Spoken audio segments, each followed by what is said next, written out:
Welcome to Can't Draw Horses Club. Everybody say hi to Jen. Hello. So, first off, I want to say that a lot of people might not know that you do a lot of the graphic stuff for our streams. Yes, indeed. So, a vast majority of the intros, including that one you just saw, Mm-hmm. Mm-hmm. I've worked on, along with a bunch of other sort of graphics I've done for the YouTube shows and things over the years, and for Desert Bus Mm-hmm. as well, including the uh, graphics and stuff for the USS Tucson from the recent Desert Bus. And in fact, today, SOCAR of the VST completed a poster map for that the USS Tucson graphic. Yeah. So if you want to go to the VST site and check that out, Oh, points out I'm putting that on my points out to-do list. all of that. Yeah, points out all of the Easter eggs on the Which there are a lot of. on that LCARS. Let's Yes, see. it is 90% Easter egg by volume. Ah, goodness. What else is there? Mm. Hmm. Um, Today we're doing some CADing, which a lot of mhm. people might not be familiar with because it's kind of a little bit niche if you're not in industrial design. Yeah. Uh, People know about like 3D modeling software a little bit, but that's mostly for, I'm going to say this a little bit wrong. That's mostly for like putting something on your computer screen, where Mm. CADing is for actual manufacturing or architecture. You can do things like specify materials or program out how robot arms like carve stuff out of a solid block of aluminum. So if you want to make a Mhm. solid aluminum horse, you might want to use a CADing program instead of Blender. Yeah. Although there's a lot of crossover now because there's just huge bloat. Yes, absolutely. Yeah, I mean, and a lot of what CAD is about is precision. Because where something like Blender is a CGI program, it doesn't really matter how precise your numbers are as long as it looks right. you Mm-hmm. know. Whereas if you're dealing with something that will be made into a physical object that will exist in the real world, there may be very, very small tolerances, and so it needs to be a much more precise kind of modeling. Can we CAD a Blender horse? You can probably import a Blender horse, given you export it in like an OBJ file format, Mhm. but that seems weird. Who would do I've that? done weird interop stuff with with 3D files in the past. Yeah, actually, you use a lot of stuff together, like pulling your 3D models into like After Effects Yes, or I combining mean like I've Illustrator and I, yeah. I've ended up with the most weird workflows where I will model something in CAD, not because I need to make it into a real physical object, but just because it gives me the kinds of control that I want in terms over the shape. But then I will export it into Blender and then render it out and then bring that into After Effects, and it just um, uh, So first on the list, do you want to show some of the stuff you've worked on? yeah. So, well, if uh, Bam. uh, we go to the yes, there we go. So you may recognise this from well, a few minutes ago when we went live. Um, so one of the things I did for Lur was the newest animated emotes. And when it came to remaking the Signal one animated, I couldn't find decent 3D model of a signal light like this that matched the kind of shape that I wanted for this. So I was like, sod it, it'll take me half an hour. I'll just knock one quickly up in FreeCAD and then export it to Blender. And so I have this complicated model, and it ends up as a tiny little 32 by 32 pixel GIF file. So it's even got hold on, I hide this and make this transparent. It's got a filament and all the rest of it. I didn't actually model the bowl. The bowl I Oh, downloaded, but that's why it's well got all that then, no, it's just complexity into it. But the rest of it I did, and that's actually a proper mirrored parabola. parabolic mirror as Yeah. well, because I can. If something is worth doing, it's worth overdoing. Um, so that's one example of the sort of things that I've done, at least in this program. I have various stuff that I've done for Star Trek fan film stuff. So this is my Voyager bridge, which is actually ongoing. Intrepid Class bridge and turbo lift of the same.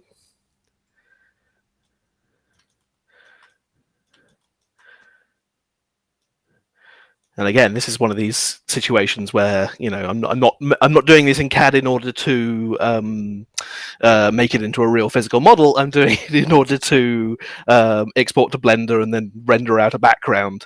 But seeing as I'm working from actual plans and schematics and things that I found online, might as well do it in a CAD program, which is akin to the kinds of plans. And in terms of physical objects, I've got to show here.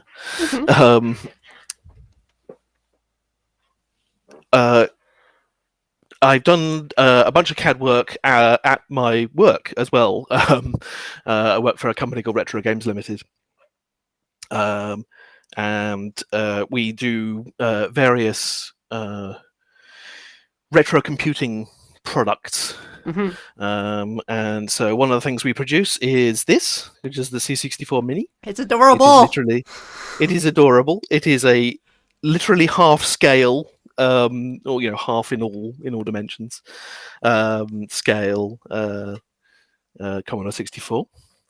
And then we also have the full sized one. I won't pull that up. And a joystick to go with it. So it was before I started working on this product, on these products, I had never done any CAD in my life. All my previous experience had been in CGI and in that side of things, and so I've essentially trial by fire developing these things for production. Taught myself how to use CAD, which was an interesting way of going around things. But it's a very odd thing to try and replicate somebody else's design work. Because of course, this was designed back in the late 70s, early 80s, and would have been designed with certain things in mind that are different now in terms of how injection molded parts are made. Although the essentials of how they're done are still the same today. And then, of course, I have to figure out how that works in a smaller scale, because scaling stuff down, but you still need to keep the same sort of thicknesses and tolerances. Yeah. And you don't want to just have an 8th scale thickness on your no, plastic. exactly, because then it becomes really, really thin and it becomes translucent, and that just we have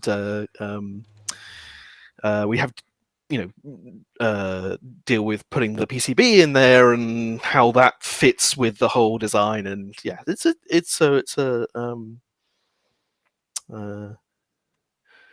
an interesting, a very interesting kind of bizarre project. And then this at the back is our newest product, which is the A500 Mini, which is the Amiga 500 Mini, which is imminently available. Also It's not adorable. actually available right now, but I have no idea why I like small models of computers, but I do. yeah, yeah, they're great fun. They don't function in terms of the actual keys pressed because that would be uh, that would be a Was it little was the difficult to original like a engineer. buckling spring or The original was not a buckling spring, just a normal compress, vertical? vertically Yeah. vertical spring.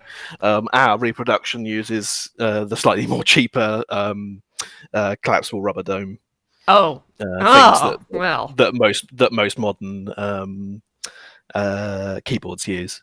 Um, but it still has a bit of clickiness to it because it's hitting the bottom of the Yeah. it's hitting the plate underneath, and that still feels like a proper click, even though it isn't actually a buckling spring or anything that would give it the feel of a proper click. Mhm. All right. So, Hmm. uh oh, did you want to kind of is it tutorial time? Uh I suppose so. yeah. Yeah, Let's because see. Yeah. FreeCAD as a program is a bit weird. It's an open source program, and as is the way with a fair number of open source projects, it is the result of a lot of people coming together with lots of different agendas and um, uh, levels of programming knowledge and things like this. And so it ends up a little bit patchwork in terms of how it works. But uh, so it is based all around these ideas of workbenches. So this drop-down list here shows all the workbenches that are available. It does have an add-on system, so you can add other workbenches. There are literally hundreds of different ones. A lot of them are designed to work with certain systems. So you download the workbench to work with um, so for example, like this workbench here works with OpenESC CAD files, for example. Um, but the main ones that I tend to use are the part design workbench, Mhm. which is here, which is the sort of main one for creating 3D solid objects, um, which interlinks with the Sketcher one, but I'll show that when it comes up. Um, uh, but briefly, we've got various other ones here. So there's Arch, which is an architecture one, FEM, which is a analysis one for doing uh, stress analysis Like the stuff on material part sciences. material science stuff. Yes, and fluid dynamic things and all sorts of things like that. Image allows you to place images in the the document for on planes to be able to work from. Um, Part design and part are very similar, as the names might suggest. Part design is kind of a more newer version of part, but part still exists because there are things that part design can't do, which still exist in part. And so that's why this one sticks around, so that occasionally you might find something, I can't do it in here, I have to hop over into this workbench and then hop back. So that's fun. Robot, which you mentioned before about the idea of uh, uh, controlling robot paths and things like that. So that's what that one is. Sort of reverse engineering stuff. Tech Draw is for producing technical drawings. So you can output like an SVG file or whatever from from your 3D models into a 2D form, which can be very, very useful. I use that for a bunch of like marketing images and things like this, where I want to have Okay. a cool like sort of wireframe view of our product or whatever. I'll output it using that. Hmm. So if we want to run through a tutorial kind of thing, Yeah. create new Great. new empty document All right. and jump into part design.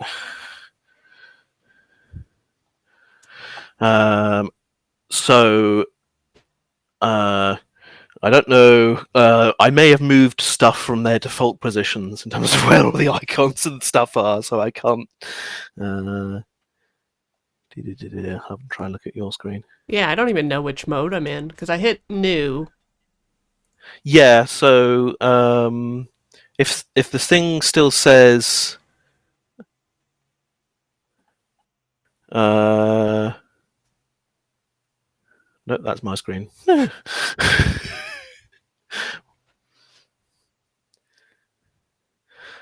So it should say part design in this drop down here if you're in the right. What's the title bar on that? Title. The Here. what drop down am I looking at? Oh, that one. Okay. It's just right at the top of the screen. Part It'll design. say start to begin with. So part design is the bench. Got it. Yeah, you can load a bunch of these, and there's even one that you can enable called all, which loads everything in the program all at once, fills your entire screen with toolbars, and fills up the entire RAM with all of the stuff. Oh man, you don't ever want to load. there's a big UI UX discussion going on because of Elden Ring, and I feel like some people have never used open source software. Yeah, exactly. So yes, this program very much is in the icons are fantastic Camp. Yeah. as you can sort of see by the fact that all of this is just icons. There's no kind of real intuitive sense here. But if we're just going to walk through creating a simple part, you can just go sort of left to right here. So the blue steps, that's for creating a new body. A body is a single monolithic piece. So if you were to try and create it within here, something with two separate pieces, it'll actually only one of them will exist and the other one will just disappear. So it's all one connected piece. So you create multiple bodies if you want to have something that has multiple pieces. Once you've created that, it'll create a body and a bunch of hidden stuff underneath. But if you click on where it says origin and press spacebar, that'll actually show you that structure that it's created. Nice. So what it's given you is some axes and some planes to start to work with. How do I rotate? So middle mouse button. Is that the default? If you right click and go to navigation styles, that'll give you a bunch of different styles for Blender navigating. Yeah. Yes, I use the Blender style because then I don't get confused when I'm moving between the two programs. Oh yeah. So yeah. it's middle mouse button for moving around, shift and middle mouse for that, and then you can zoom in and out. But so if we hide the origin stuff again. The essentials of the basic workflow for this kind of thing is you create a two-dimensional sketch and then you bring that into 3 dimensions in some fashion. either by just sort of extruding it along one dimension or by revolving it around something like a sort of lathe thing, Yep. or by using that sketch as a negative So you like tool for the Boolean operator thing, right? Boolean stuff. And in fact, you can see here within these icons, we have a bunch of yellow ones and then some blue and red ones, which are almost identical to them. Ah, These are the additive and subtractive versions of those operators. cool. But we'll get onto those. To start with, if you hit the this icon over there on the left, which is a little page with some red shapes on it, Little that'll page with allow red you to create a shapes. new sketch, and then you just pick one of the three planes to start off with. Um, so the XY plane, which is the top-down plane, is often a good place to start. X, Y. All right. So this will jump you into the Sketcher workbench. So already we're jumping between workbenches. Um, Ooh. uh, Oops. so the idea of in the two-dimensional Sketcher here is you create a bunch of shapes and then you constrain them, and then that defines what they are. Um, it's a sort of mathematical concept of the idea, like, so a point, for example, so that's a point, is an object that has no size, no existence other than a point in space. And so that is how a space is a point is defined as a two-dimensional position. Okay. Um, and then a line is defined as the shortest distance between 2 points. And so a bunch of these things along here are for creating various different kinds of shapes. And as you create shapes, you'll notice in the solver up here, it'll tell you the number of degrees of freedom you have.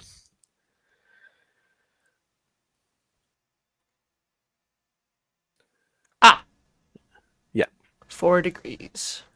So it should say if you created a simple line like Yep. this, it'll say 4 degrees of freedom because you've got one two-dimensional point and another two-dimensional point making 4. The object of this is to constrain these points until you have 0 degrees of freedom, and then the sketch is locked.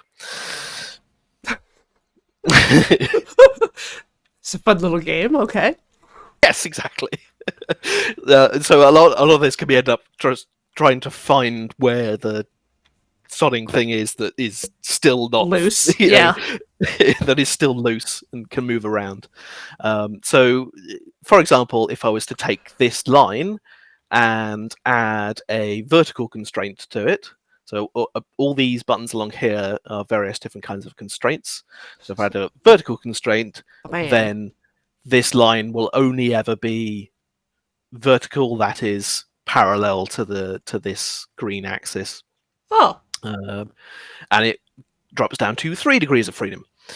If I were to say, take this point and constrain it to this horizontal axis with an on constraint, then that reduces it down to 2. And then if I make this line have a length of 90 millimeters, then that reduces it down to 1 degree. And then if I say that the distance between here and the origin is always going to be 36 millimeters, and the sketch turns green, and it is locked. Nice. And that is the object of all of these. So the kinds of shapes you can create are lines that we've already seen. We can create arcs, which have a center point and then two and then a radius, and then 2 endpoints. Okay. We can create circles which have a center point and a radius. We can create all sorts of weird conics, which hardly ever get used, but they're kind of fun. So, like So that's just ellipse. a slice, yeah. So an ellipse, or can And you we do have like an just a ellipse. parabola? Yep, you can do ellipses, arcs of ellipse, arcs of hyperbolas, and arcs of parabolas. That one's a little tricky to. Oh, So yeah, which one? The they're B spline? the parabola. Oh, yeah. Sorry. All sorts of wonderful shapes. You can also create B splines. Never create B splines. They're an absolute nightmare. I mean, look at the sort of the simplicity of these shapes, and then once you start creating B splines, you end up with the complexity of Uh, of that. Which sometimes they are needed, but these are kind of in other sort of graphics programs. These are what everything is made from splines like this underneath the hood. But I hate them. I'm um, trying to delete it. Oh God. yeah, you can. There is a Control A Oh, selecting good. Yes, thing. Control Yeah. A. Nice. And you can do drag a bounding box around things as well to select them and delete them. It then gives you a bunch of presets which essentially use those previous shapes, but um, just gives you a bit of sort of preset conditions for them. So polyline is just like the line tool, but each time you click, it creates a new line. Good. Which it does by each time you start a new one, it connects to the old one using a constraint that means that they are joined at that point. Yes. Okay. So that's one of the sort of standard ones. Rectangles, which creates 4 lines joined at the corners with horizontal and vertical constraints, so that is aligned to your axes. Hexagons, things like that. Just polygons of any Yeah, number so of it's sides. interesting how it actually creates this. So what it does is it creates a circle, and then it creates lines inside it, which it then adds an equality constraint to them, so they're all the same length, and then makes them lie on that circle, and so they become a regular polygon. Huh. So they uh,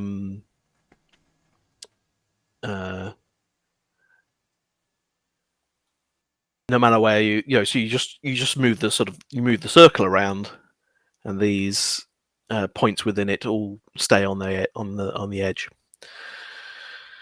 And then sort of similarly for the slot shape, Oh yeah, that's weird. which is The pill. 2 lines with 2 arcs. Oh yeah, this is an ellipse, kind of. Um, this is particularly useful for things on the. I use this a lot on the Voyager set CAD, because clearly the designers of that set like this shape. They use it everywhere. Yeah.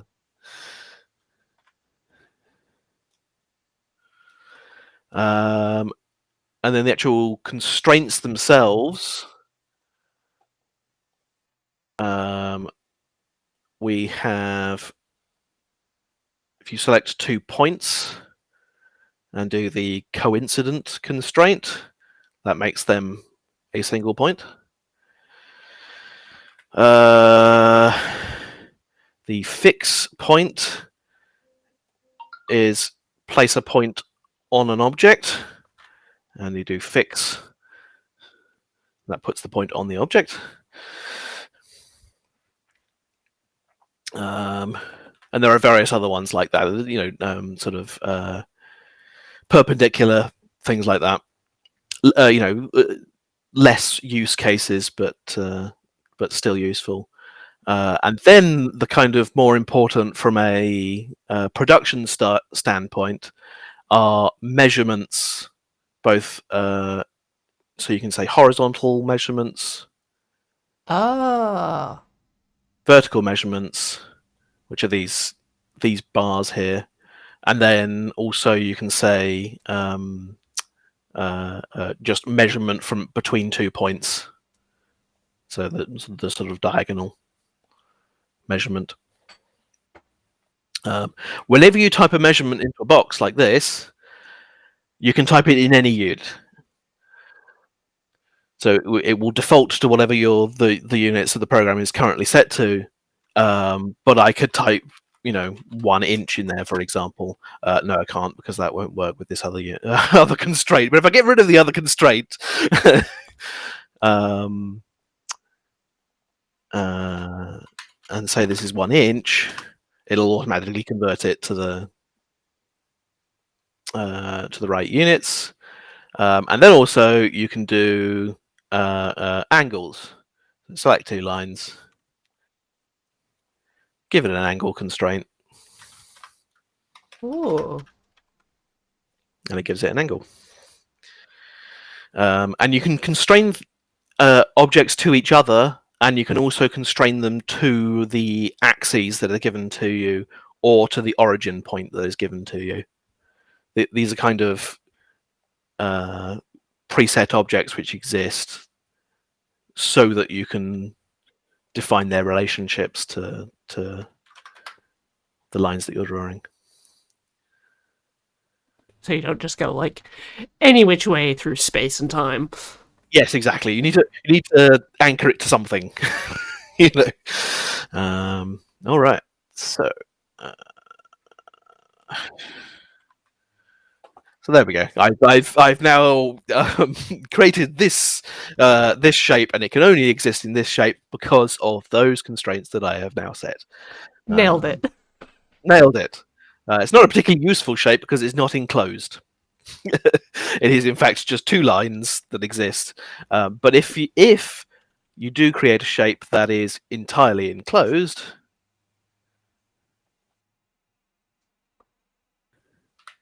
like that can be then used to create a 3-dimensional shape. Yes. While you're creating lines in here, you can hit this button here to toggle it between normal mode and construction mode. Construction lines are exactly the same as normal lines, except they're blue, and they do not appear in the final thing. They don't contribute to the final shape. They're just there in order to construct things against. Okay.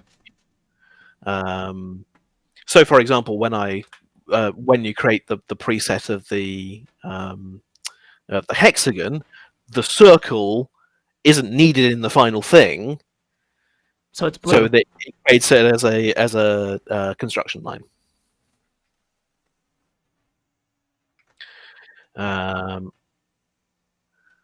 So I hope that made at least some sort of sense. I probably just waffled for several minutes. No, that was a decent walkthrough of the Okay. the stuff. I mean, we didn't go over Snell's law, which is apparently on a button. No, there is a Snell's law, refraction Snell's law constraint. I don't think I've ever used that one.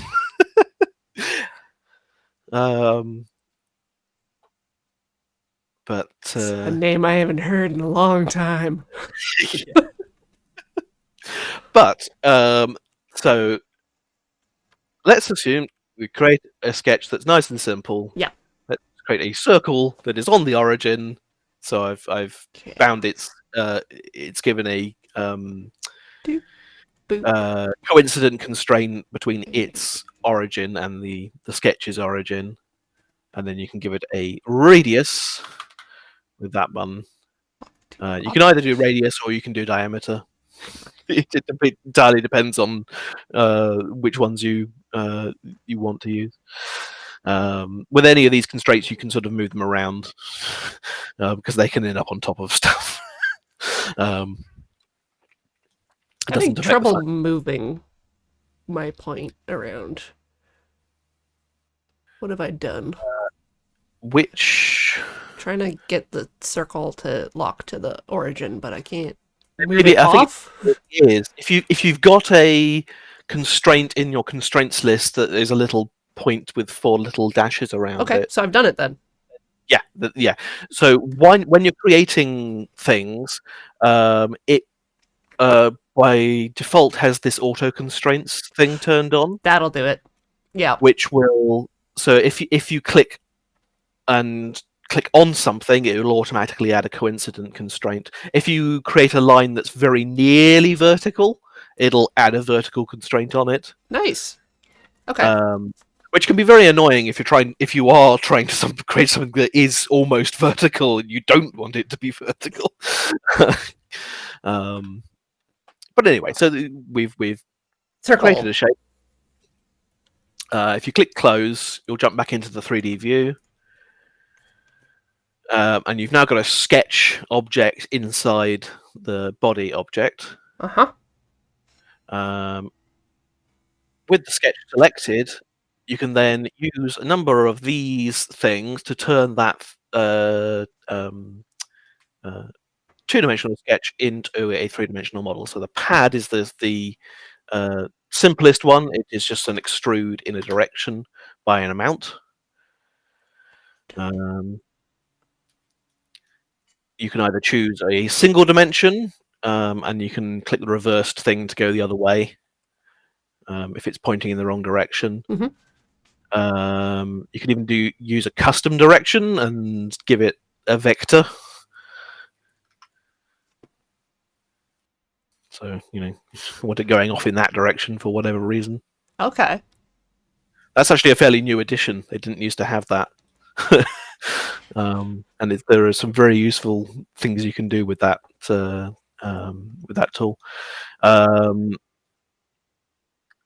The other sort of modes on this only make sense, like the to last, to first, and up to face only makes sense if you've already got other geometry there. You can say if you've got a surface, you can say extrude it until it hits this surface. Okay. That kind of thing. So obviously, when So like the up first to face is just like up to face, and then you choose a face, and then it will go to that specific face. Even if it doesn't actually hit that face, it will go up to where it would be if that face extended oh, nice. way. So if you think about a flat face being a small part of an infinite plane, Yes. then extruding up to that face means up to that infinite plane. And then you can do, if you do like symmetric to plane, then rather than it being above or below your original sketch, it does it symmetric to that one, and that can be very, very useful Okay. if you are starting with a sketch which is in like the vertical plane and you're making something that is symmetrical. So it'll go outside and your origin will still be in the center of the object. Good. Yes. Rather than going off to the right or going off to the left, which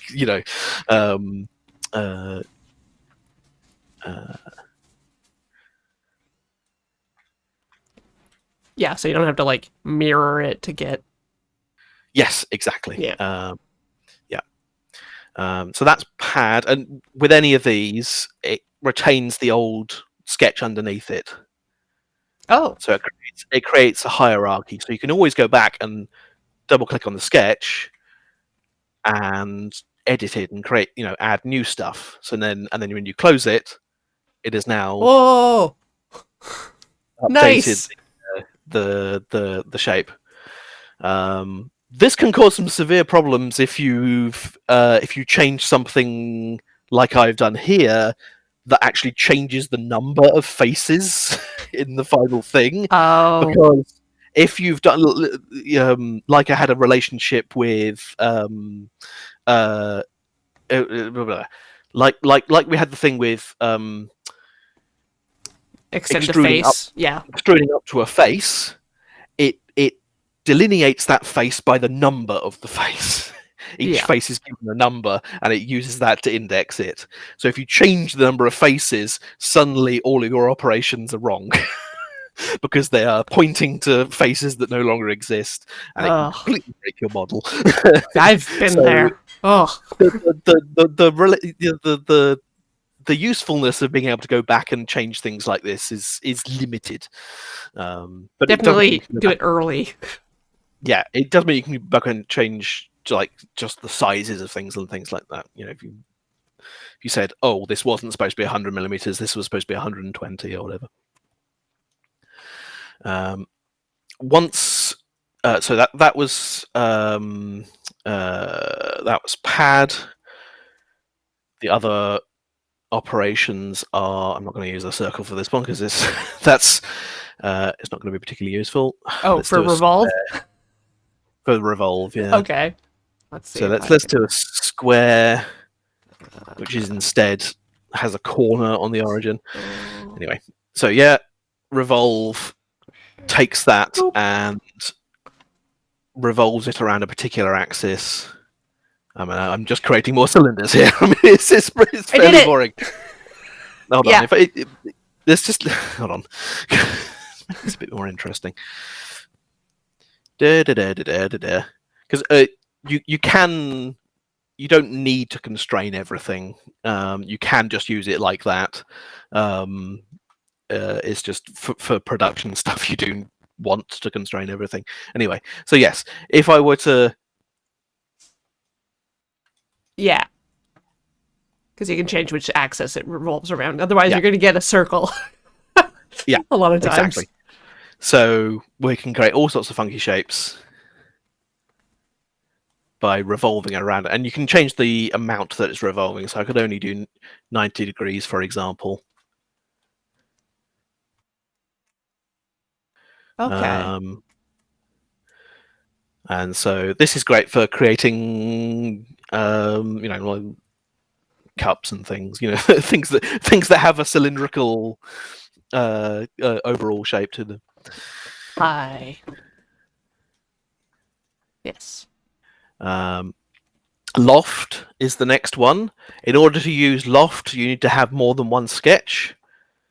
So if I were to create a new sketch on the same plane, but I do like a different shape, but with the same number of lines, Different shape. All right. and then whenever you've got any of these things selected, you'll have a bunch of properties in this window down here. Under data, you have attachment, and under attachment, you have position, Uh-huh. and that'll allow you to actually shift it from its attachment. If you change the Z position, that's up and down from Oh. that attachment. So I can lift it up above its original position. So now, once I've got those two sketches, selecting them both and choosing loft will create a surface from one to the other. Oh. Okay. Um, That's really this interesting. Yeah, you can end up with some. So these are some compound curves now. These aren't flat faces. The top and the bottom are flat, but these sides are now some mathematically very complicated surfaces. You can see how Oh it's sort yeah, of twisty. curving like that. And in fact, if I switch to one of these draw modes, Oh yeah, yeah. that is how it is approximating it into triangles in order to display it on the screen. And I can even tell it to do it in more triangles. There we go. So this is how many triangles it's having to use to approximate these compound surfaces. Um,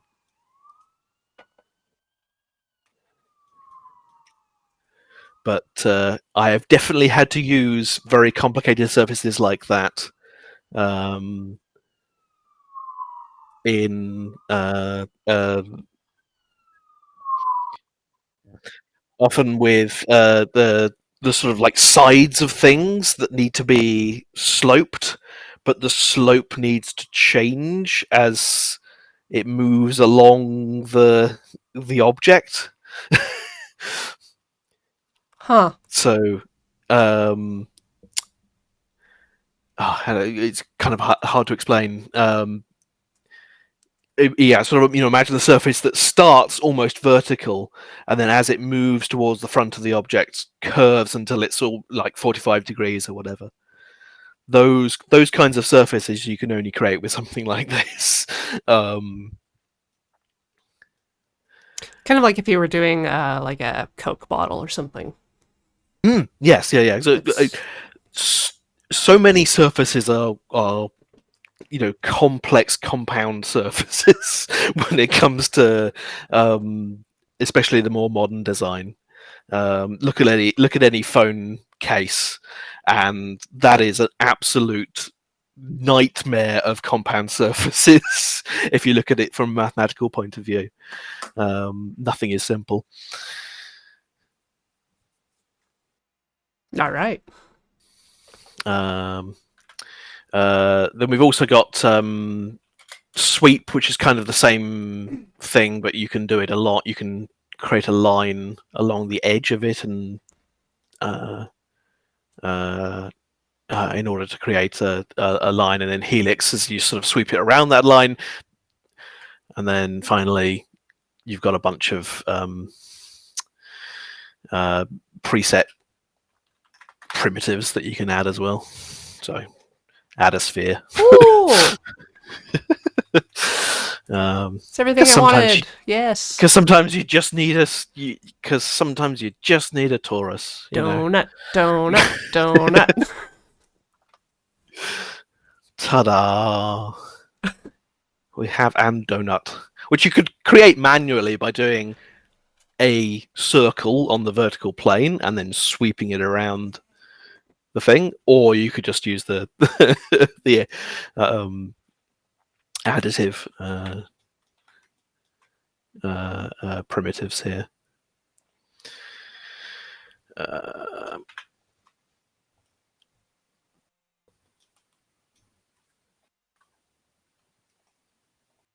with all of these, so that's all the additive stuff, and then you can also, if I were to create a new sketch in this plane and put some sort of circle in it or something like that, Yeah. do a negative. Yeah. So I can now cut through an object using this is the what FreeCAD calls a pocket is the negative extrusion. So it allows you to cut through things. How is pocket Um, different from hole? Like, is the so depth specified? hole Yeah. the hole doesn't actually use the shape of what you created. It just uses the center of any circles that you've added. So in this sketch, all it cares about is the center point. It doesn't care about this radius if you're doing a hole. It is just a way of placing a standard hole. So you can say at that point, I want a isometric screw hole of an Oh. M33 It's not actually showing up. I'm not sure why. But yeah, having a list of standard holes Yes, is but so yeah, yeah. it gives you ISO standards. It might be that the depth isn't large enough. There we go. There it is. So that is an M33 uh, sized screw hole. You can give it a counter. What you're really supposed to do with this is to place a sketch on a surface in order to do this. So when you're choosing before you create a sketch, if you click a face, it has to be a flat face. Can't be any of the curved faces. If you click a face and then click the sketch, it'll actually place it on the face itself Instead of the origin, which we've been using. instead of one of the origin planes. So now I've got a circle on that surface. I can then use that to create a hole. So isometric M22, and then you can give it a counterbore or countersink Oh, lovely. cheesehead, whatever that is. It's deprecated, whatever it is. I'm gonna Google It's that. din standard. I have no idea what a cheesehead screw is.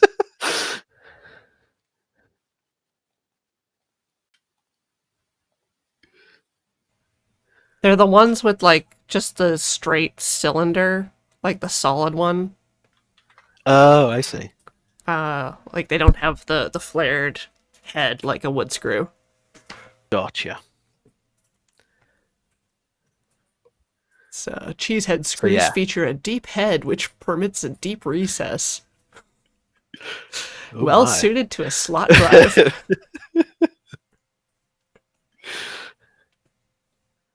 So yeah, you can change the sort of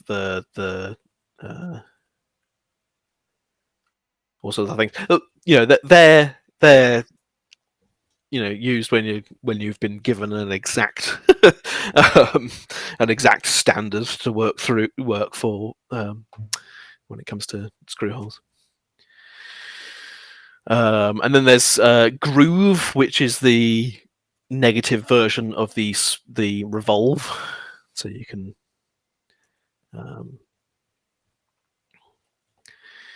da da da da da da da da. Mm-hmm. Go to shape. I can groove, and you can even select any edge. Oh, So I've now grooved a hole through. yeah, So it's rotate it essentially around that. Yeah. taken it and it's rotated around this edge in order to cut it out.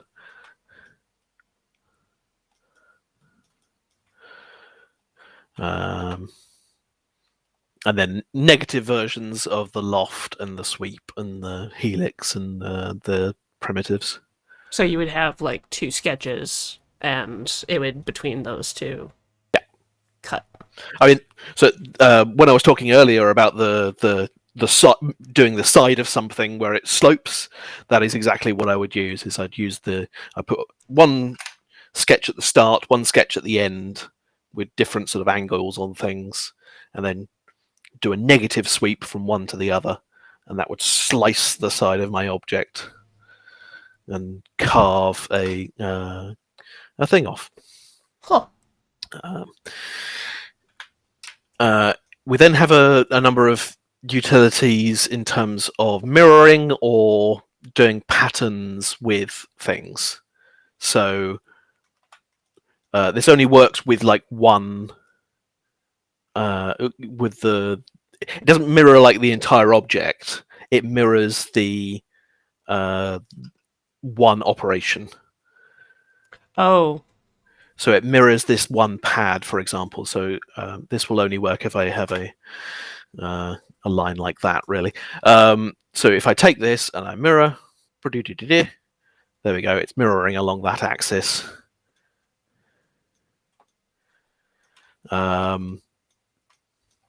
But if I were to do another operation here, like, I don't know, taking this and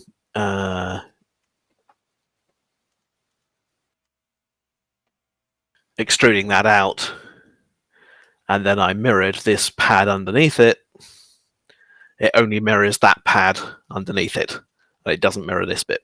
Huh. Mirroring the entire object is one of the things that part design is not good for. But you can do it in the draft workbench, which is a completely different workbench. So in the past, I have done that. I have created an entire object in half, jumped over to draft, created the mirror, and then jumped back into part design. Luckily, it all interoperates, so you can do that. That's fine. So I'm really curious, like up past the linear pattern, there's polar pattern. What on earth would that be So for? linear and polar pattern are linear pattern will be repeated along a particular line. Polar pattern will be repeated around a particular point or line. So that could be. I can probably show that with this one actually, because we have this little piece on top of a large piece. Yeah. A linear path will create things along in a line. So I have to create like 3 of them. It'll do 3 between there and there. Oh, nice. That's so easy. Yeah. This is particularly useful. I've used this in with the subtract, because all of these will work with the subtractive stuff as well as with the normal ones. For example, doing I can't actually show you because it's the one in the box. Doing all the vents. Yeah. On something. So you create the one vent, you slice it, and then you say, okay, repeat it from here to here and do 60 of them. Yeah. In my head, when I was looking at the lift that you had done, there was all those vertical things. I was like, yeah, that's a lot of clicking. This here, I could only do. I mean, this is using ray modifiers rather than rather than those things, because these are actually like separate objects. But it's the similar idea, yes. Because a lot of this kind of thing is you're creating, a lot of things are lots of things arranged in a line or arranged along a curve or round in a circle. So when I use the hole tool here to drill a screw hole, and then I say, okay, I can use the radial tool to say, okay, do those round in a circle, round to the particular point, to create a bunch of screw holes that come in to attach something that is cylindrical. Huh. So we've actually hit the time for our first break. Oh, right. So that makes sense. After these brief messages, we will return to you, chat. Sit tight.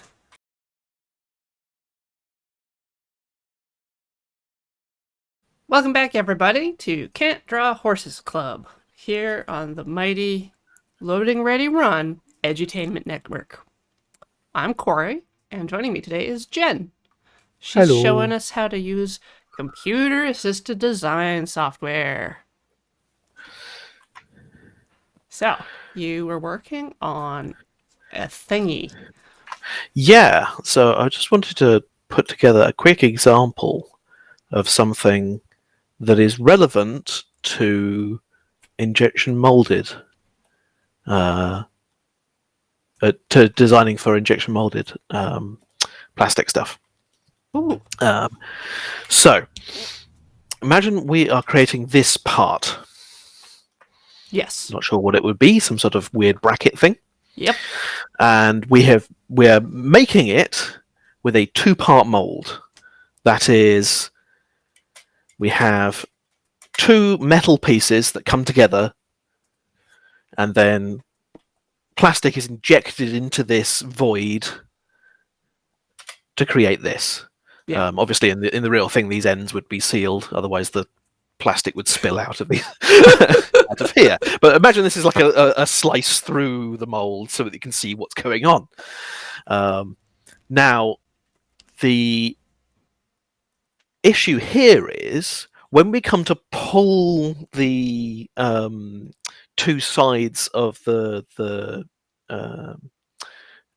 things away from each other. Let me make sure I've done this in a way that will actually allow me to show you this.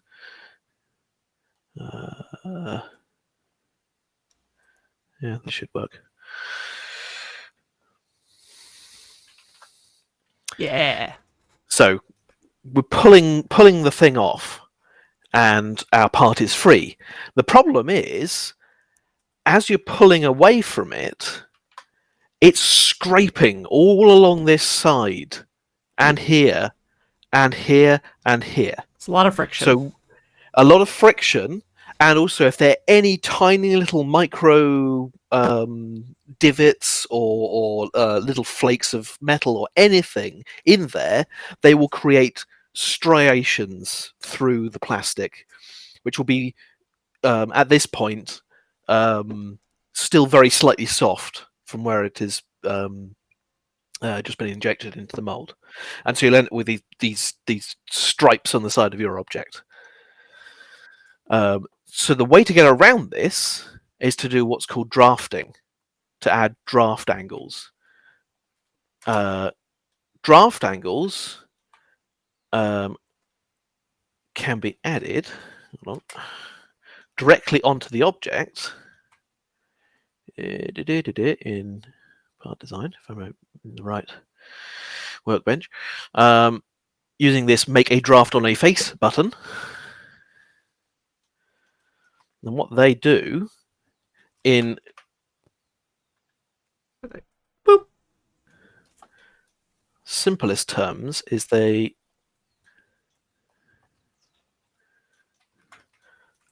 pull the faces in. Now, this is an extreme example. Yeah. You would probably not need to draft by this amount, because now you're kind of ruining the shape of your object. And in fact, you probably only need to draft by like half a degree or whatever, depending on the tolerances that you're dealing with. And now, if I also draft my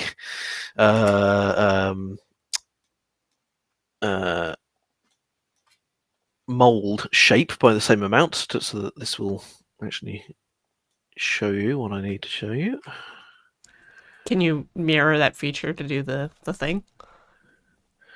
Would that Yeah, do? it's easy just to do it like this. And I'm doing 0.5. It's from the same plane. So now we have essentially the same shape. When it's produced as a real physical object, it's very, very difficult to tell the difference. But when you pull these apart, as soon as it starts to move, you immediately get a little gap. Beautiful. And it immediately moves away from the surface of the object. And so you don't get any stripes or anything on the side of the object. And everything has to be done like this when you're doing injection molding. Everything has to have very, very slight draft angles on it. Otherwise, it will not pull away, and it will create problems on the side of the object. A lot of designs, particularly back in the 80s, sort of took advantage of this and actually just built really large draft angles into the design of the object. So the Commodore 64 has sloped back, sloped front, the sides slope inwards by like 10 degrees, Huh. Or the shapes of each of the keys on a keyboard, they're all Yeah, they are. They all, the footprint at the top of them is much smaller than the bottom of it. It just makes them so much easier to mold, because then your molds can pull away really, really quickly. You don't need to worry about them sticking or anything like that.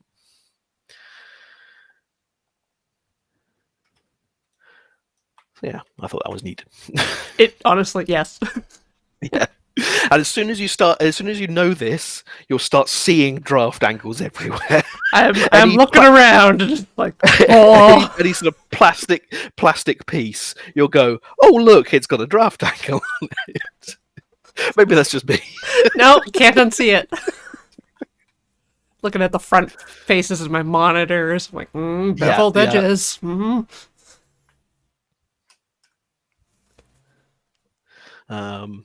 And one of the other fun things is you can sometimes end up with things called escapements.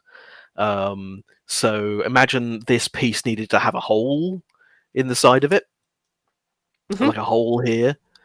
In order to make a hole, this mold would have to have a pin through it, going through the object. But Right. obviously, if you have a pin through it, you couldn't pull it apart. So what you have is you have a retracting pin. So just before the two parts of the mold are pulled apart, a little solenoid pulls the pin out, and then the whole thing slides off. That's like a escape room puzzle. Yeah, yeah. It's one of those Yeah, puzzle boxes. It's just like, and then this slides in here. complicated injection molded escapements can look really, really cool. I'm trying for an example. I'm gonna have to look at some sprues. Okay, well, I mean, they look very complicated, but I can't find one which actually it's obvious what it is. So, anyway,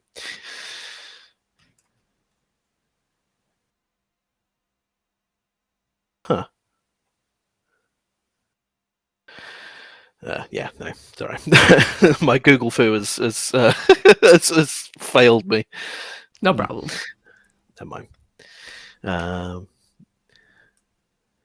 But yeah, I remember seeing sort of ones where you have a little like hook shape inside it that has to completely uncurl and then pull out.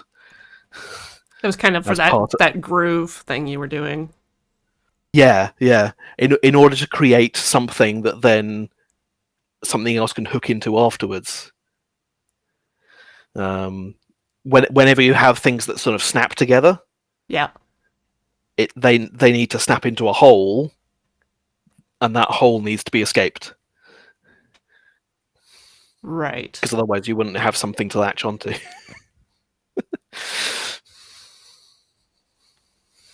Yeah. Yeah. Just thinking about all the stuff that I have that like snaps together. Yeah, yeah.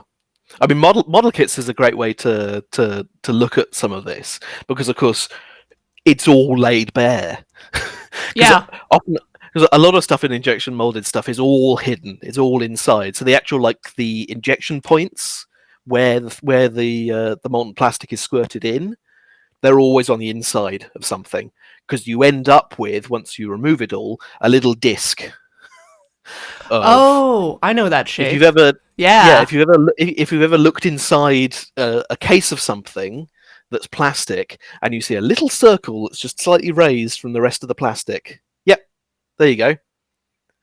There's Yeah, the four of them little on there. shiny bits. Yeah. The little shiny bits. Those are where the stuff was injected, and so you hide all that inside, because it's all unsightly. I did not know that was what those were. Like I knew because you see stuff on the sprue, it's like clearly the branches that you cut off are the points that the injection mold plastic is forced into the shape. Yes, But yeah, they all squirt down the lines of the sprues. yeah, I didn't Um, realize that the sprues were kind of like that wedge shape because of drafting. mhm. Yeah. And yeah, sort of model kit stuff, because it's done, sort of mass market or whatever. You can see a lot of the stuff that gets hidden um, in more, in products which you buy as a whole. Yeah. So like the mold lines. So where the two parts of the mold come together, like here, often a little bit of plastic will squirt out. That tiny little bit there, and you end up with a mold line. So that's what mold lines on model kits that you want to sort of sand off or whatever. Yep. That's what they are. Hmm. Yeah. Yeah, I've taken apart a lot of toys in my time. Yes. They do not work afterwards. Yes, I very much spent my childhood taking stuff apart and then not putting it back together again. Yeah, just had like loose bags full of broken things. Yeah, I say this. I'm literally fiddling with a pen right now and dismantling it. It's just what I do. If you just give me anything, and I'll just take it apart in front of me. Yeah, no, honestly, like the ballpoint pens, the Bics, I would just constantly just rip the front end Yeah, off. yeah, yeah.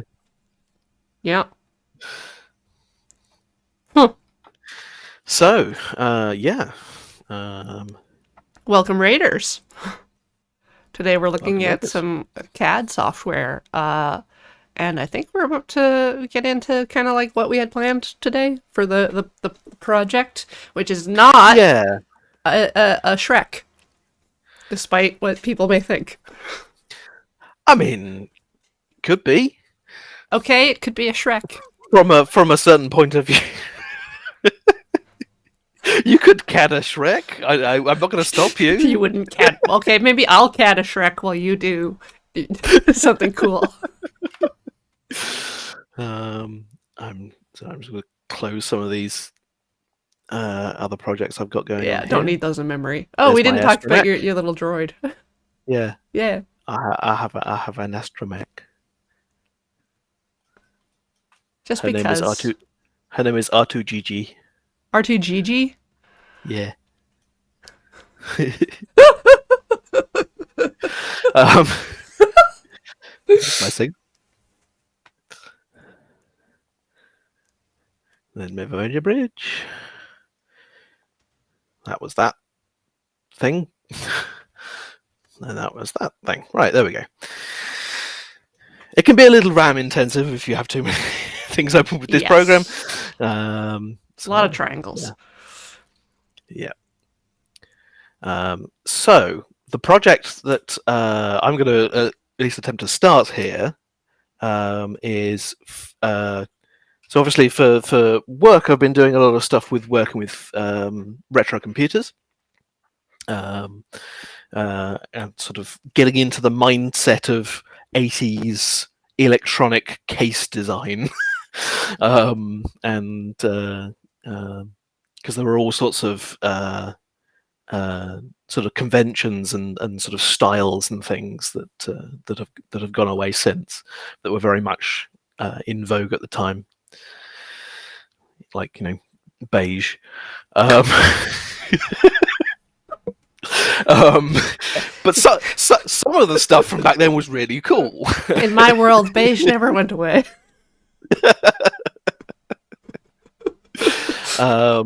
So what I've been looking at are computers from the MSX line.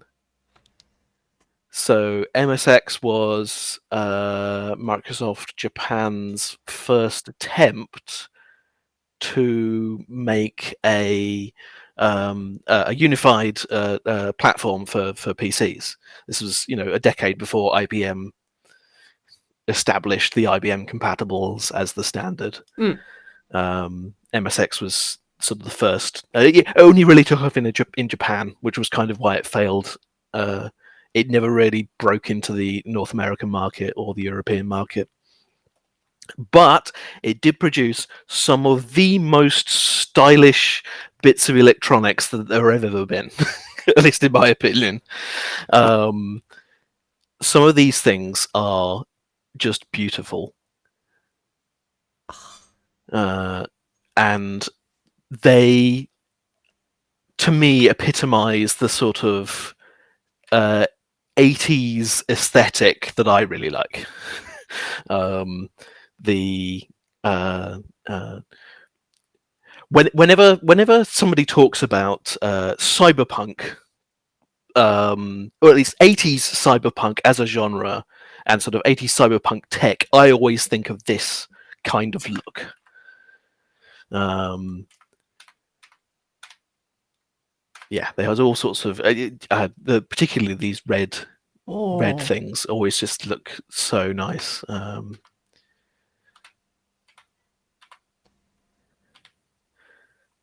Yeah, they really had a style to them that I really like. So what I want to do is to take some of these some of these kinds of stylings, and to make a fictional cyber deck in these styles. mm-hmm. So something that would fit into a, oh yes, not all of them were That's not uh, good. No. were hits, Oh, shall we say? I've no idea. I think this was part of like a more of a toy kind of setup. I think it connected with a sort of edutainment center. um, but yeah, I mean, look at this. Oh, it's just oh, and you get little cartridge so slots for. stylish. Ah, Yeah, yeah, yeah. So that's what I want to create. My own cyber deck in the style of these. mm-hmm. So yeah, I'm Um, mostly gonna leave it on your screen, which might be doing like cool cyber deck, and on my end, it might just be a bunch of squares.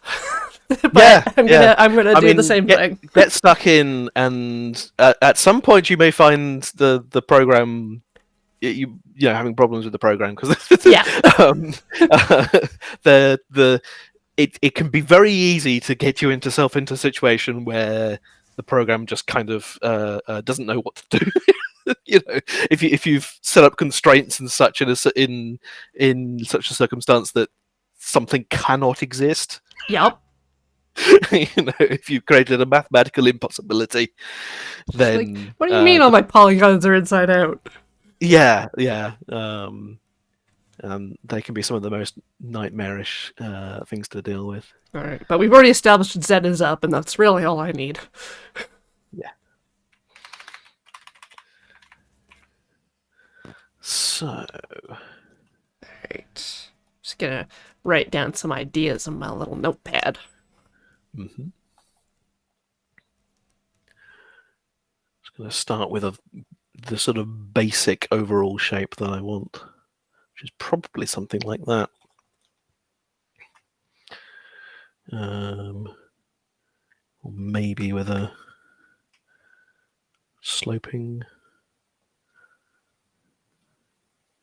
one way or the other.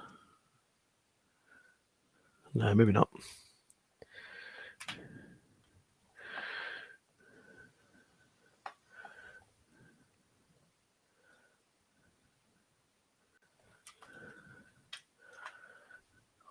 So there'll be like the main keyboard will be here, and then there'll be some sort of drive, some sort of CD or holographic disc Right. drive or something over here. That's basically the shape I just sketched out too. Oh, It's was like it? it was like I want like maybe like a wrist mounted thing with a big circle. Oh, fantastic.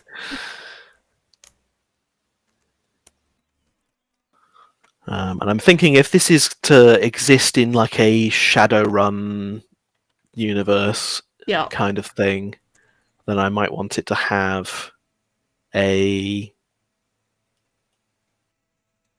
sort of spell casting kind of function to it, so that it because the other thing I've been looking at in inspiration for this is keytars, Right. because they kind of have they're a piece of electronics that designed to be slung over the shoulder and to be held in front of you. Um, uh, yeah, yes, or like a Yugo dual disc kind of thing. It's a piece of technology that works as a piece of magical apparatus at the same time. So I'm thinking a shape like that, or maybe the other way for this sort of Yeah, spell hard. casting probe, and then you'd, I don't know, have like straps,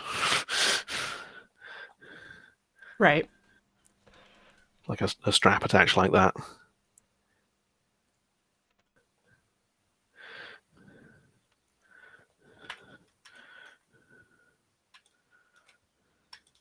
Yeah, let's go with that. And then like maybe rounding this off. That sort of shape.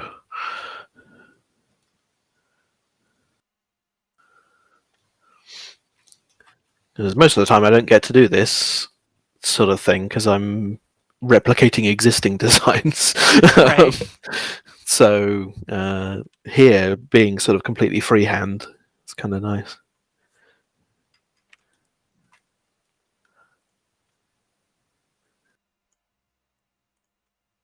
Yeah, I think that could work. And then whether or not this element actually goes more like that.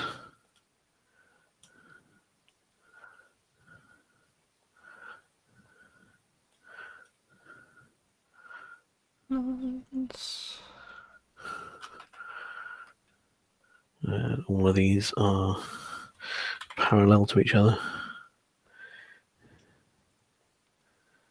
Do like the auto constraint thing. It's really helpful. Yeah. And you can always go down the list of constraints that you've got and delete any ones that the auto constraint has erroneously added.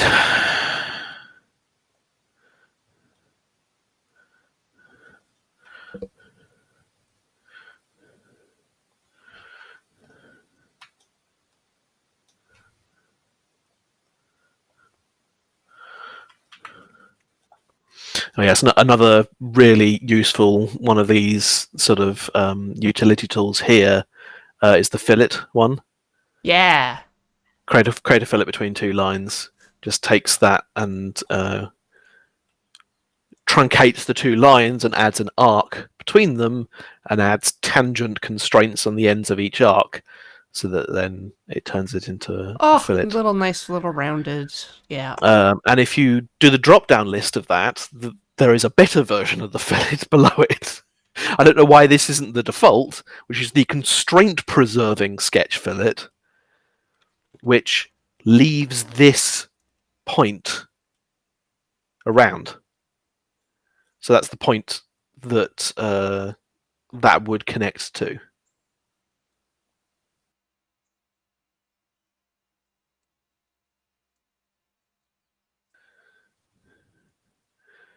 Um,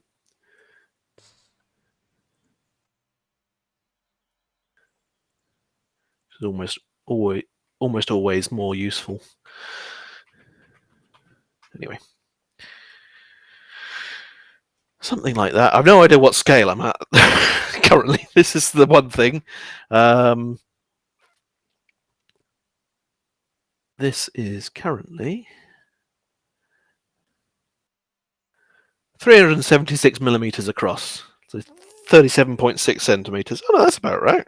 Oh, It's a bit small.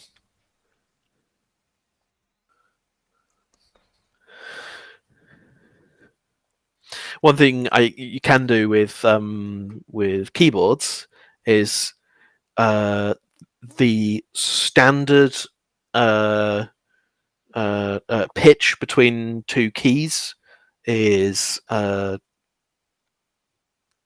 of an inch or 19 millimeters.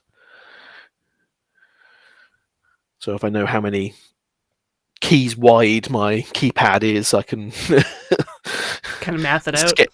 I can math that out. And when it comes to math, whenever you type in a value, you can hit the equals key and put a formula in instead, and the formulas can have all sorts of stuff in there,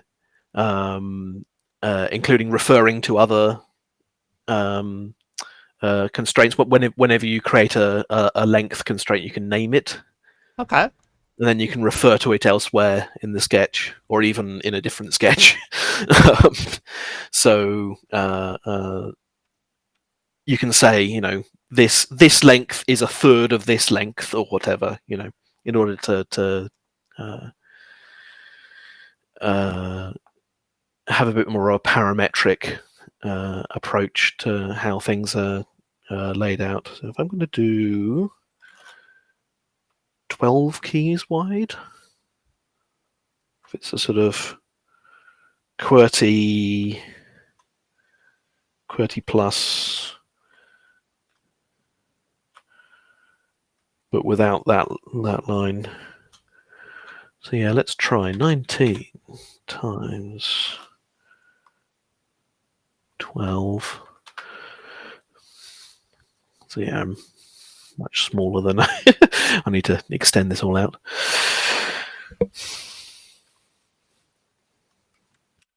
Then 5 by 19 this way. Extend it out.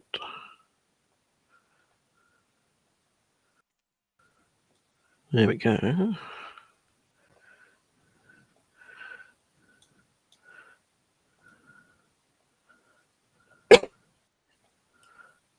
That's my basic shape.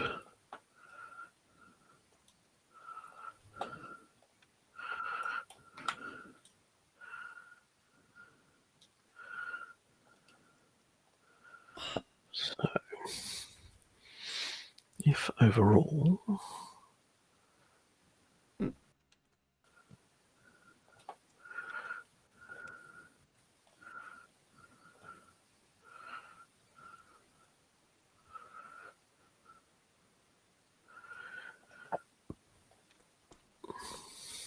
do that.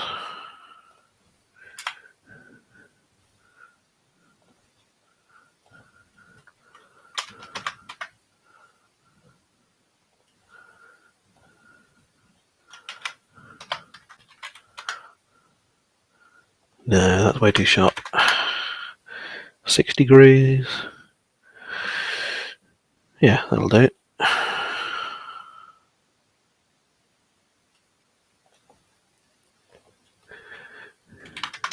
300 or so.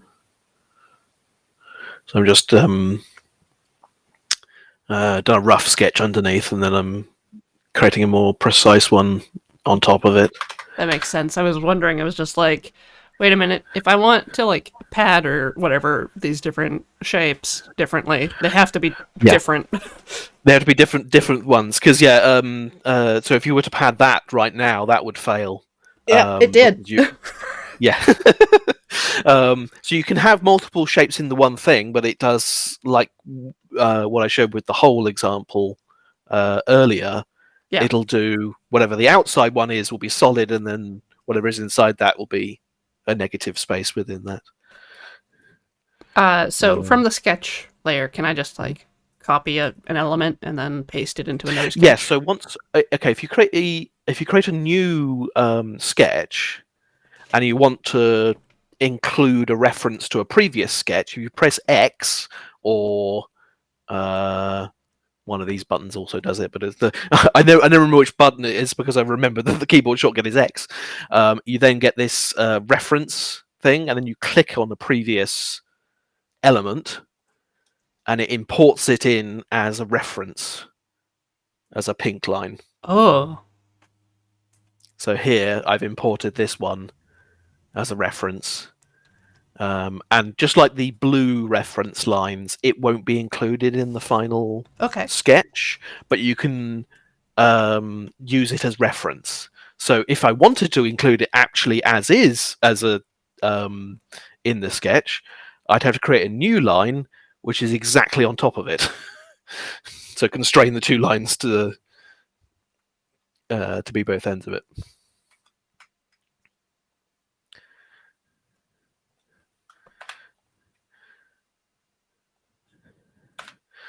And you can bring all sorts of things in using that external reference, um,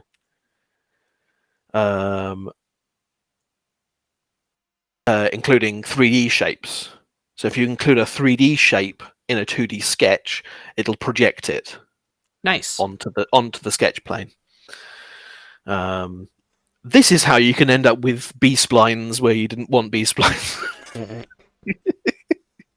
Because if you project a curved surface that is on a different plane to the one that you're projecting it onto, the only thing it can create it as is a B spline.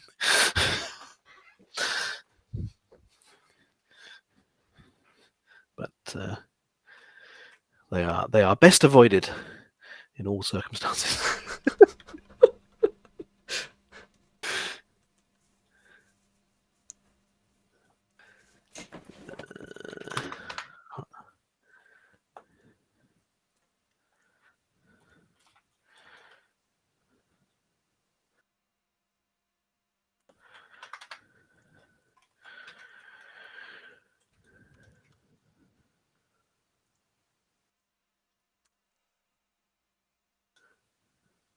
So I'm immediately going to start to do draft angle stuff on here, not necessarily for like mold release, but more for the Aesthetic.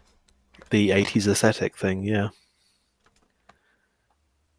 So when you do a draft, you select the faces that you want to draft. You also choose a neutral plane, which is a plane that is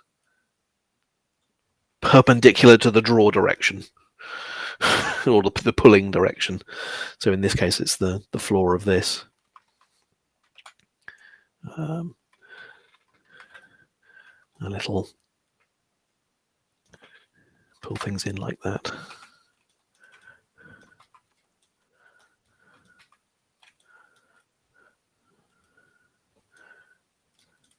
That's going to end up with some very interesting angles. I'm not going to draft that bit yet. No, but I will do this face. There we go.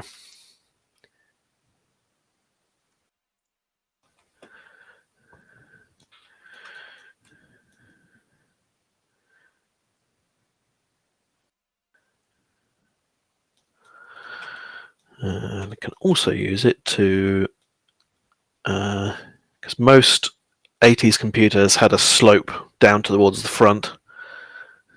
They had a big chunky at the back and then narrower at the front, so that the surface that the keyboard is on is sloped. Makes sense.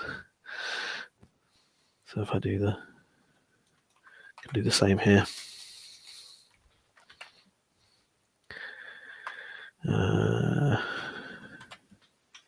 Oh, of course, it's doing it from only the old neutral plane. Ah, it won't let me do that. Nuts. Okay, this is where order of operations can screw you. Need to do this draft first to give this slope. Wrong way. And then I can draft the sides.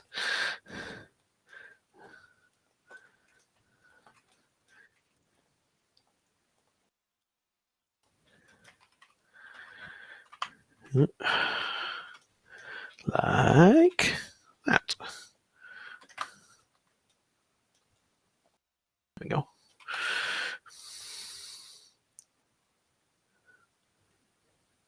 It's a nice sort of funky shape.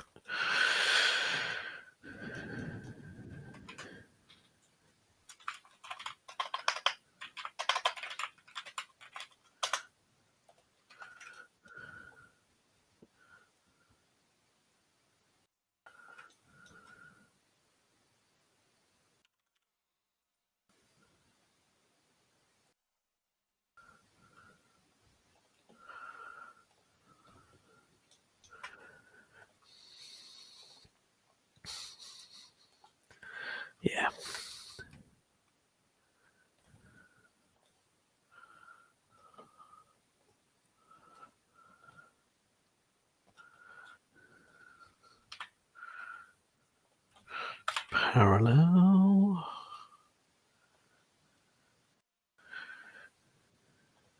Yeah, parallel. That would be cool. 60 degrees. Should go back to wireframe. This drop down here, next to the sort of the magnifying glasses, are all your different rendering modes. Mm-hmm. So if you're struggling with, solid shapes covering up everything, you can switch to wireframe mode, and then you can see what's actually going on. Ah.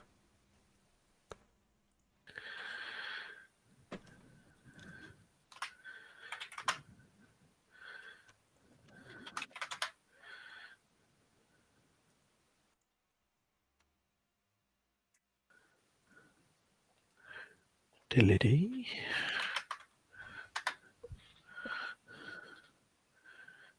And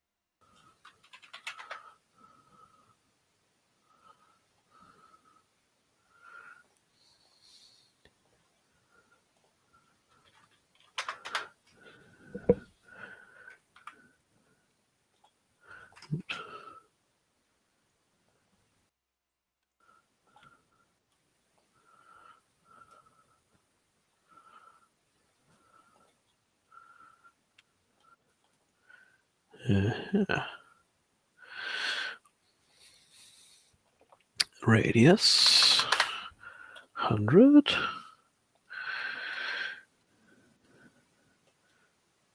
And the width of this can be probably less than that.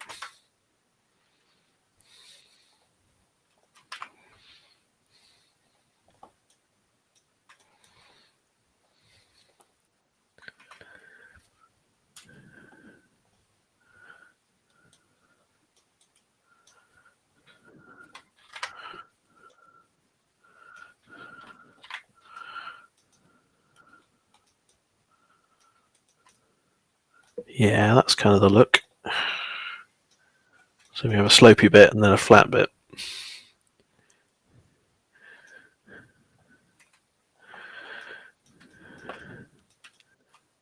It should let me draft all of those simultaneously.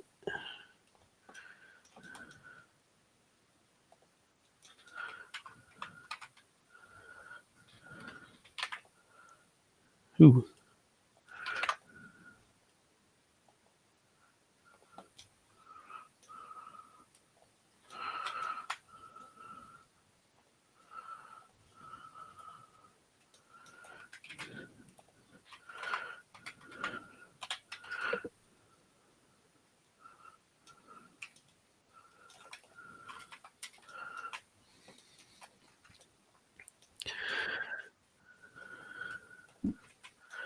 So now I want to create another body, which is the bottom case. So I can create a new body, and in the same way as you can do the external with the pressing X references, you can also refer between bodies using a thing called a shape binder.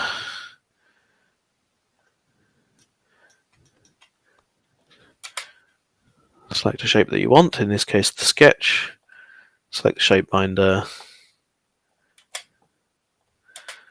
and I've now copied the sketch from one body to another.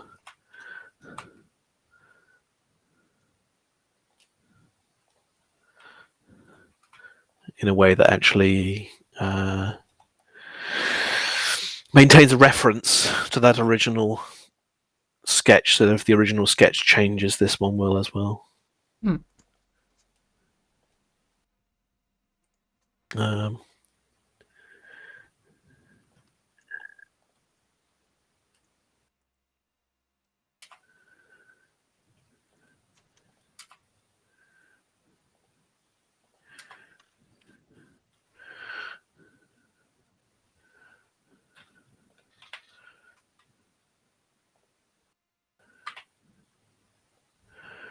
Oh dear. Where's that? It's over constrained. Okay. Too many constraints. Yeah, I'm There down we to 7 degrees of freedom. go. Yeah, if the thing turns orange, that means you've got too many constraints. Means you've over constrained it, and it can't figure a mathematically correct way of um, uh, satisfying all of those constraints at the same time.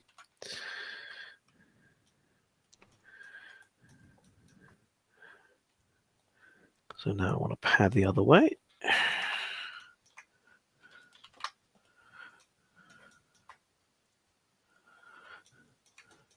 Big chunky thing.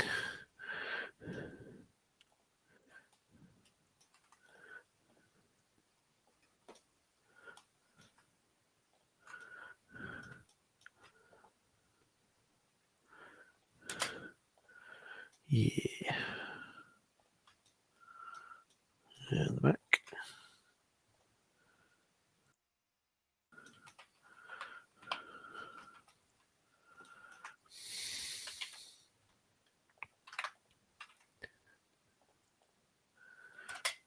So now it.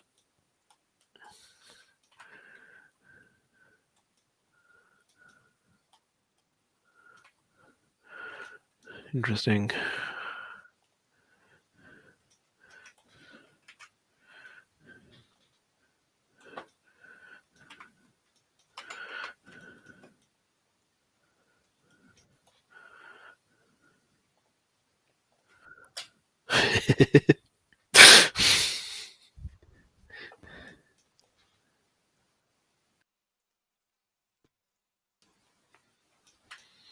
I do like that I can click on the remaining degrees of freedom and see which bits are loose. Yes, yeah, it highlights all elements that currently can be moved around by those degrees of freedom. And in fact, if there really is a case that you just want to lock everything down, you can just click that and then click the lock constraint, Ah, and it will add and it will add as many vertical and horizontal measure constraints that are needed to lock everything to where it currently is. boom. Problem Yeah, solved. exactly. Oh, it turned orange. Oh, yes. Conflicting That constraints. probably means you've got some vertical and horizontal ones in there. That those are often the culprits of over constraint.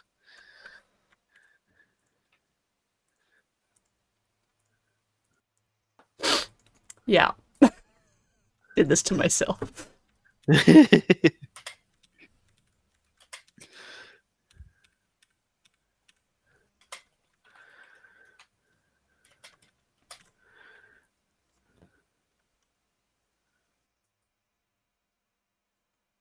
Hold on. No, I have. Okay, yes.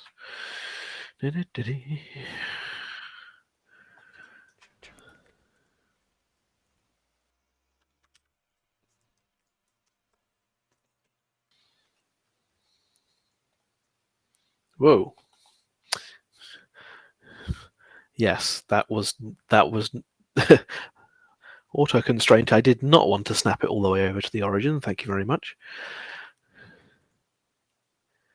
It gets confused sometimes.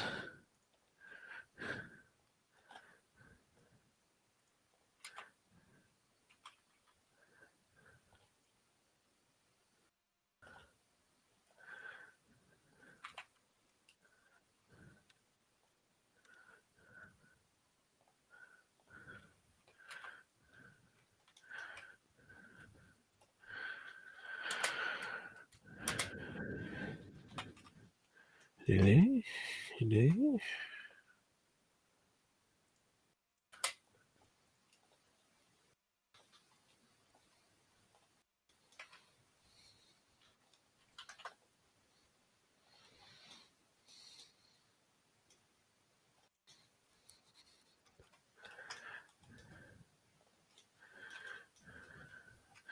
Oops, I need to hide that first.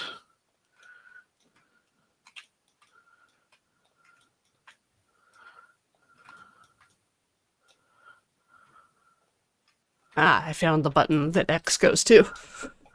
Ah, Create an edge linked to an external geometry. there we go. That's what that is.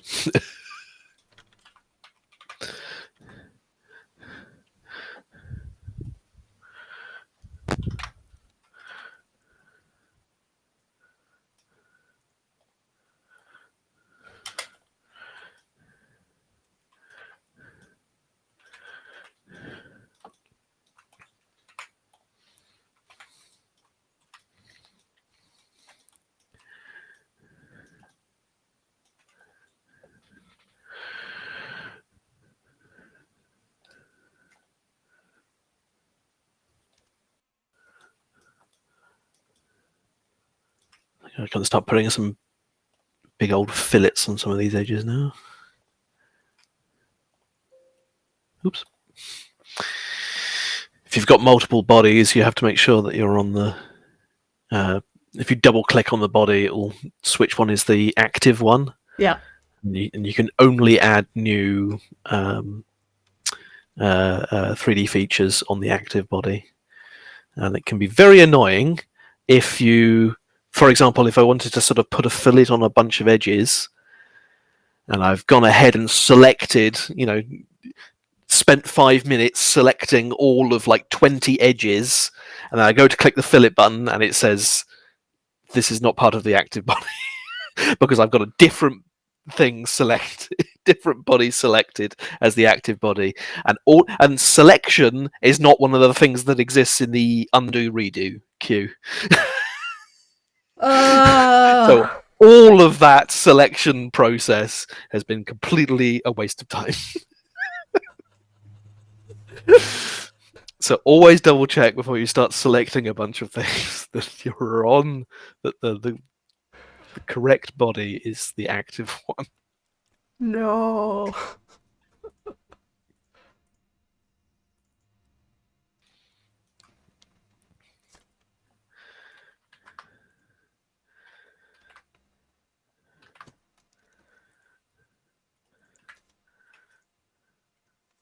Ooh, I'm not sure I want to do that edge actually.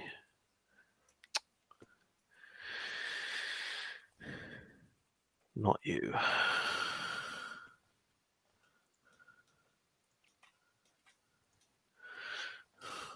Or that one actually, come to think of it. Let's just do the front and back.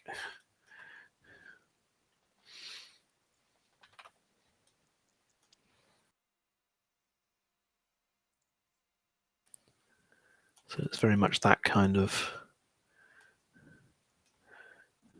shape.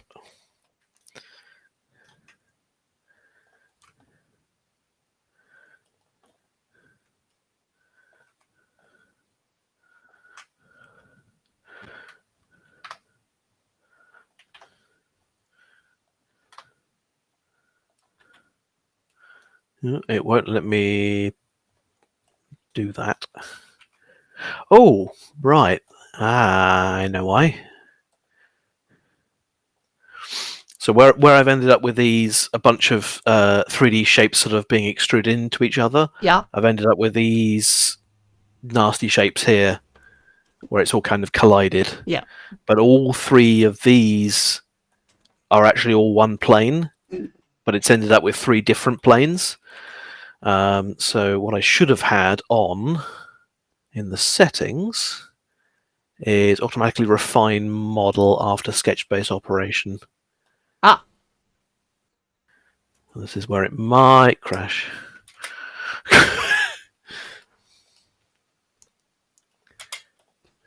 Big money. No whammies. Oh. It Possible whammies? yeah. Oh, it should. Or maybe I can do that. No face is found in this direction. Dang it.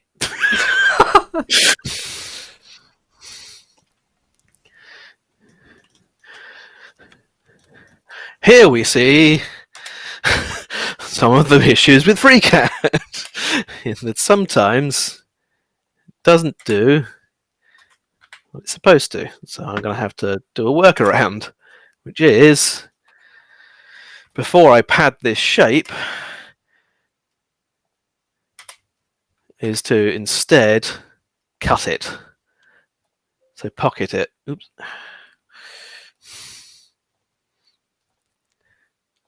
Oh, so the little overlap bit. Yeah. So to cut it off, and then you can go back to this sketch and use it for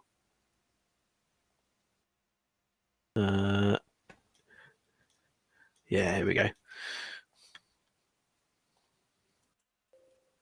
No faces found. So this is what I can do up to face, up to this one. There we go. And now it's all one monolithic thing. Beautiful.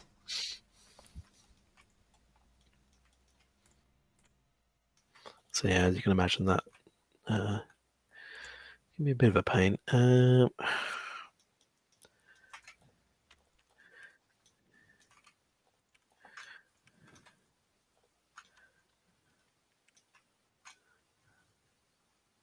don't know, I've already done that one.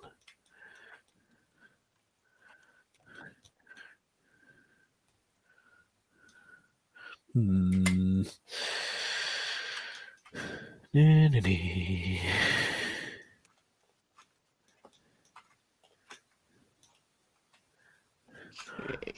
Yeah, this little face here might cause me some problems because it's so small as I start to draft it. If this hits here, it'll break the face.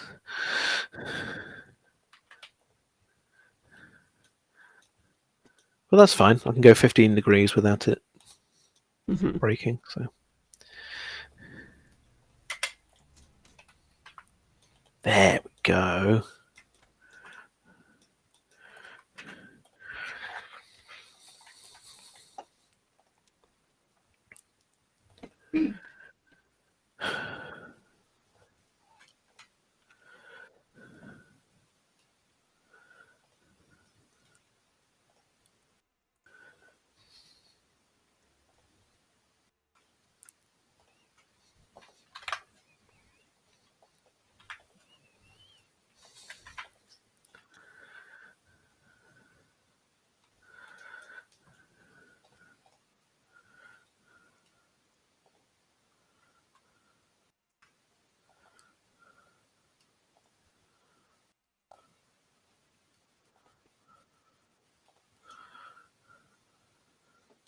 Is there something I can do to hide things that are not the sketch that I'm working on? Yes, anything you can select and press space and it will hide. It hides the entire object. You'll need to select it in the model tab. Gotcha. There you go. Yeah. All right.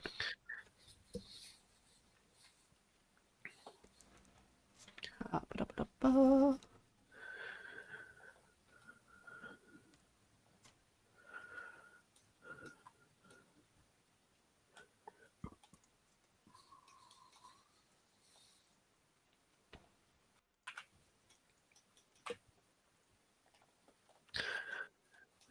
It's amazing how this kind of comes together once you start putting fillets on edges. It starts feeling like a real object rather than just a sort of collection of flat planes.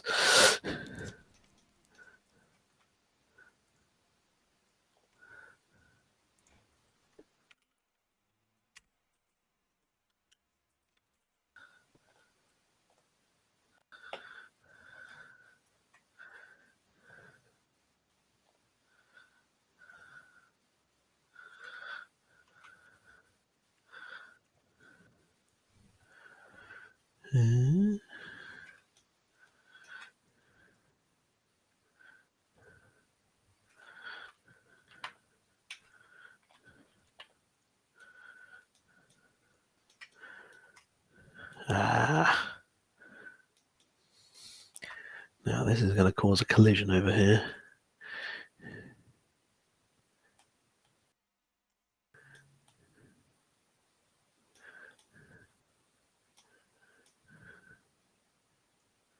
which is a bit of an issue. But if I just do 2 millimeters, then it's not going to. So just drop that down to 2. And there we go.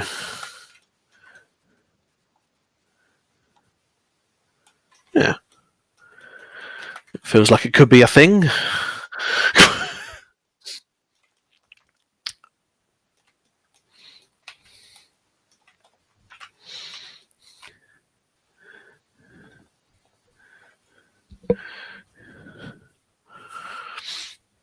And then what I want to do is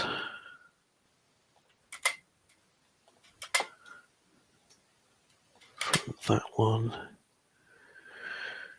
use sketch.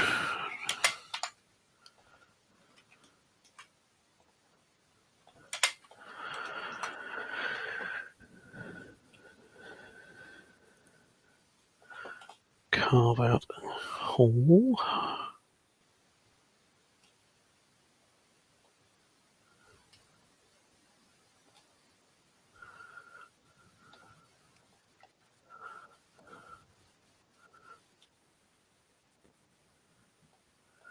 Two 28. 95. Yeah.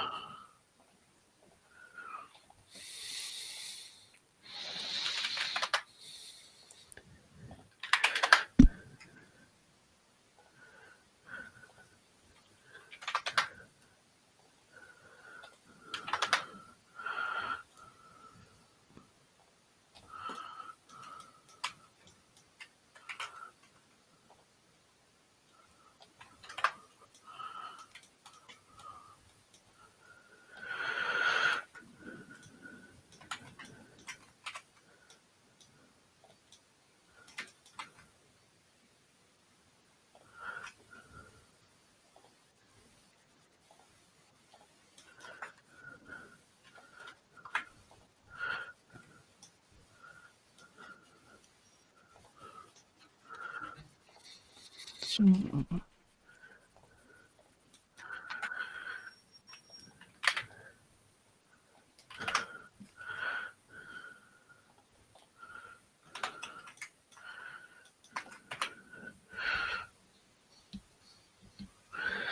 doesn't need to be that deep, actually. There we go. It is break time. Oh, Yeah. So, we'll be back shortly after some commercials and refill your water.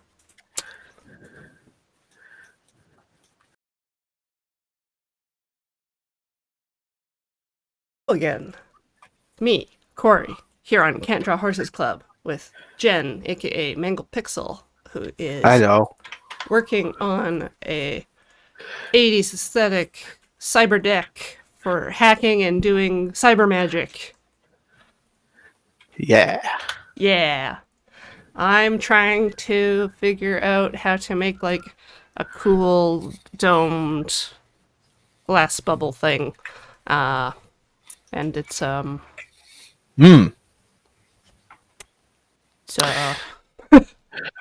Probably what you will want to do if you're creating like a shadow dome or a completely like spherical. I wanted to do a shallow one, but Mhm. it was Yeah. So what you want is to do it from like the front view, instead of just and top down. yeah, because what you want to be defining is the sort of side profile of it, because then you can define the curve of it. And what you want to draw is just like one half of that profile. Oh, so I can rotate it. So you then sweep it, yeah, around that central line. All right. Let's see how that do. Yeah. New sketch. XZ.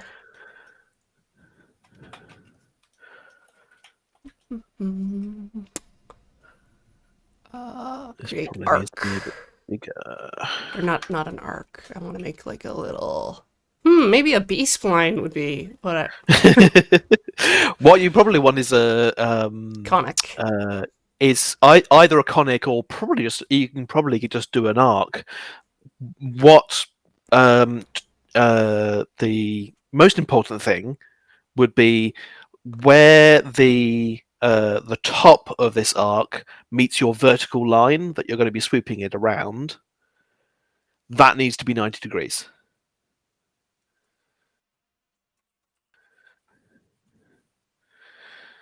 And you can do that by, once you've created that arc, you select your vertical line and your arc, and you add a perpendicular constraint, and then it will Oh, mean yeah.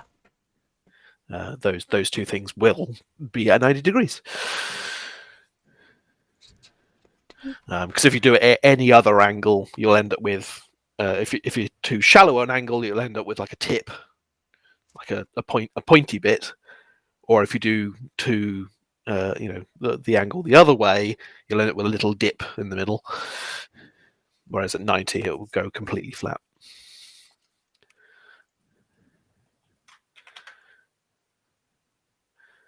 Uh, whoa.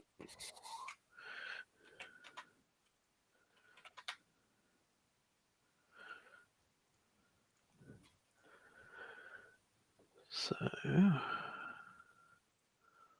loft to you.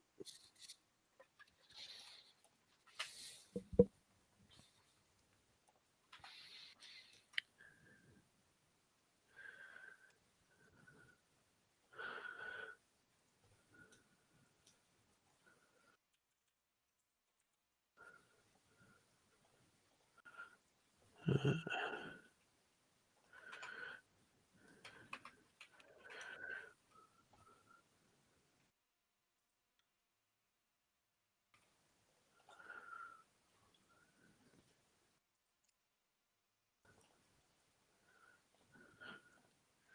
do, do, do, do. So what I'm working on currently is oh look, a bee spline. Ah, go away. Um, what I'm working on currently is one key, and then I'll be able to replicate it across the entire thing. Actual 80s keyboards, and a lot of modern ones as well, but not all. Each line of keys was at a different angle. So in the case of the Commodore 64, the top line is completely flat, completely parallel to the floor, Mm-hmm. and then the one line down there is 5 degrees sloped, and then the next one is 10 degrees sloped, and then the next one is 15 degrees sloped. um, and that was kind of interesting to find out as I measured it, because obviously you look at it and you go, okay, they're at different slopes, but you don't know what the relationships between them are. But once I'd started measuring it with calipers and protractor and things, I suddenly realized, oh, they are literally spaced 5 degrees each line, because that was presumably the draftsperson that did it originally uh, um, spaced them at 5 degrees, because that was a nice, easy way of doing it. Uh, for my one, I'm just going to do them all the same. For simplicity's sake.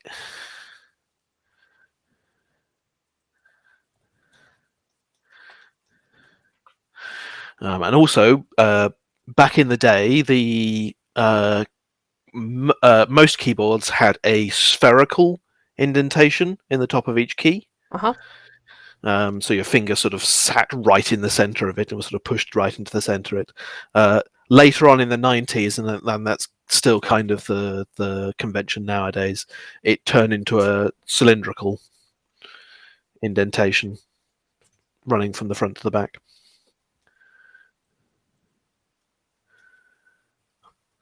It's just a little a little less intensive on your fingertips to have a full to have a cylinder rather than a full spherical divot.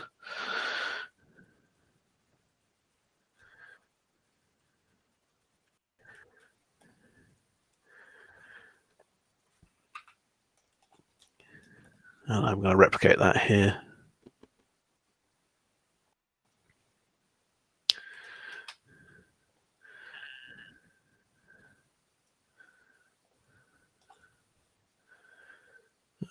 What am I overly constrained on? Okay.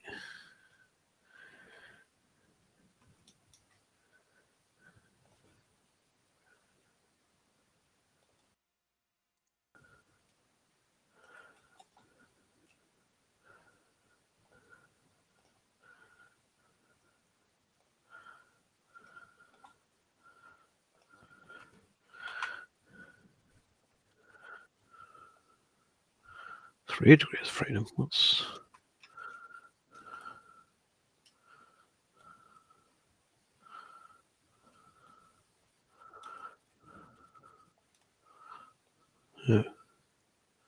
interesting?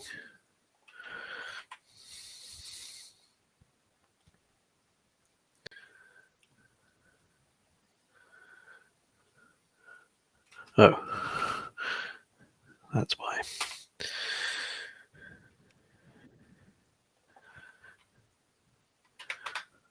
Hmm?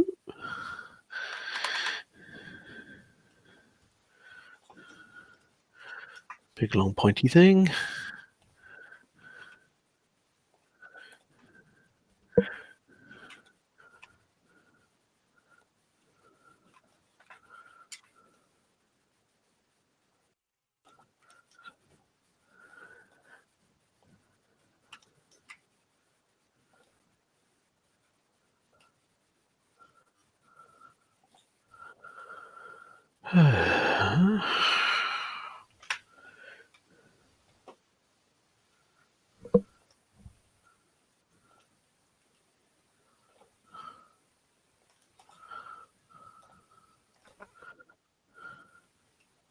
So on my elliptical arc, Mm-hmm. it says the elliptical arc itself is unconstrained, and none of the constraining things work on it. Okay, so an elliptical arc is defined by the two, but by the it, when you add it, it adds extra construction lines inside it. Yeah. Those are the things you need to constrain. Okay. So if you've already done the width and the height of it, it might just be the angle at which it's at. So select one or the other of those lines and put a horizontal or vertical constraint on it if they don't already have one.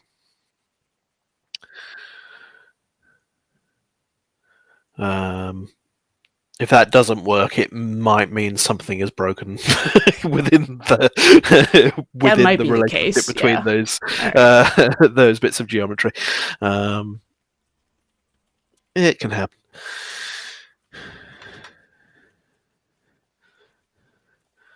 All right, I've got a very weird shape here, but hopefully this should work.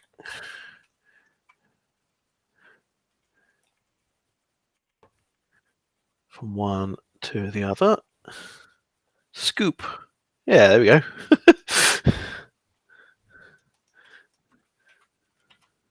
Cylindrical scoop.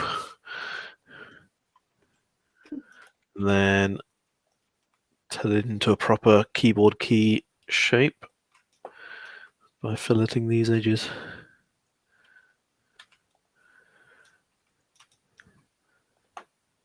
And then this edge.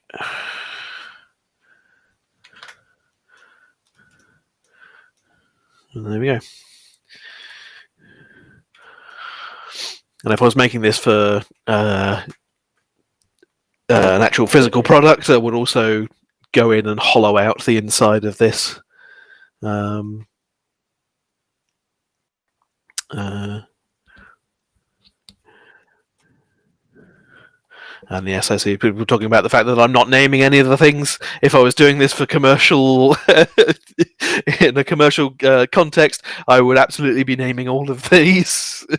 You can select any of them and press F2 and rename stuff. But I'm just this is quick and dirty work. So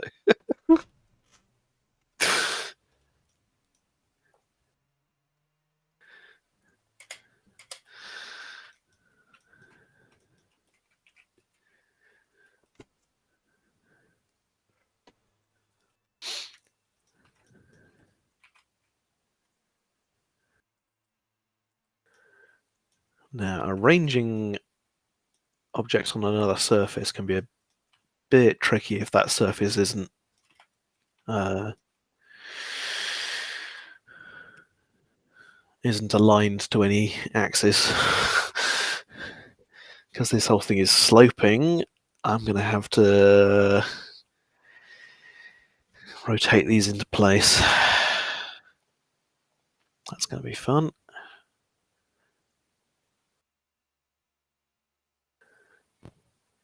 This is one of the situations where I need to hop over into a different workbench. Mm-hmm. In this case, the draft workbench, which whenever you go into the draft workbench, it automatically turns on this grid, which is very annoying because I don't want it. It turns it on every single time. Anyway, now I can do placement.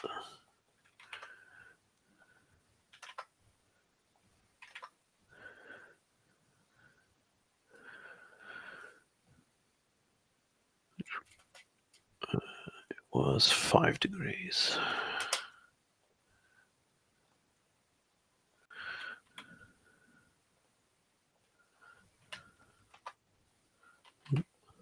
That way.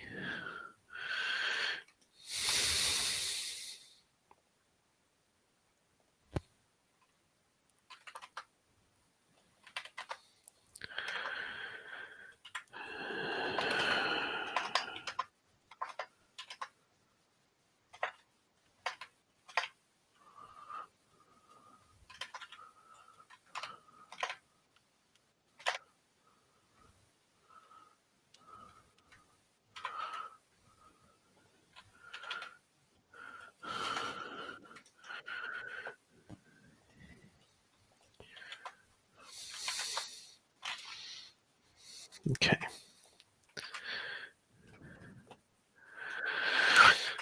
Because the draft workbench has this thing called an array,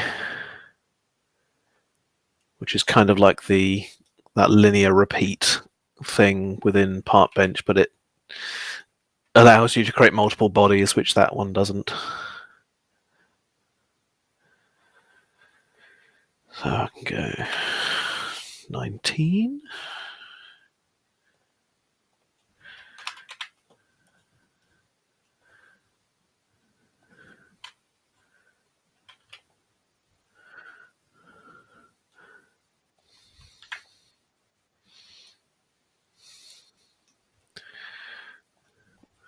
There we go. A very rough, a very rough keyboard. Not a particularly useful keyboard layout either, because it's just It's dense. It is just a grid. It's not a properly staggered typewriter layout. But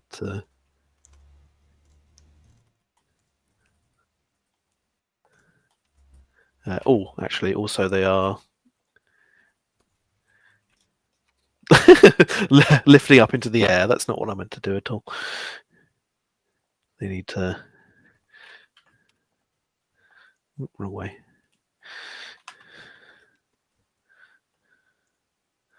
See, all my talk of precision and such earlier on. Yep. And now I'm just kind of fudging these numbers to make this fit.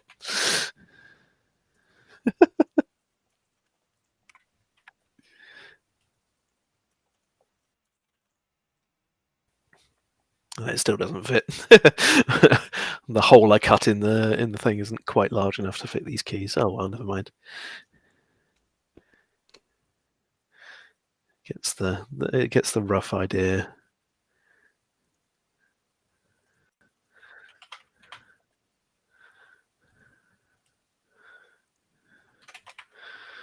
There we go.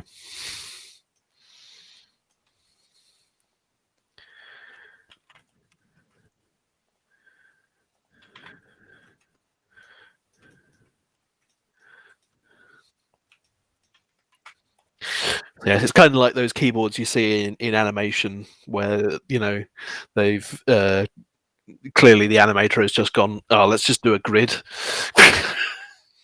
That'll do.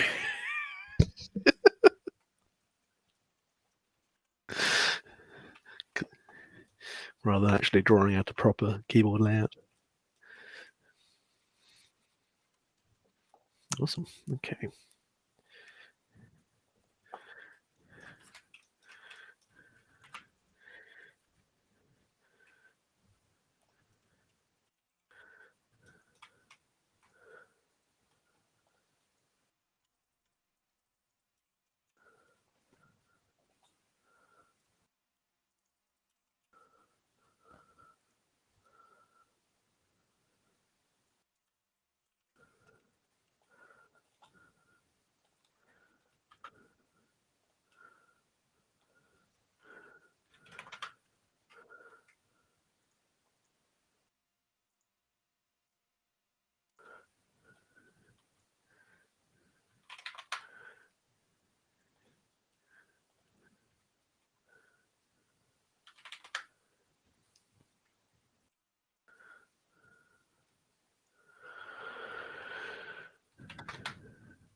Have you managed to constrain it yet? Or Nope.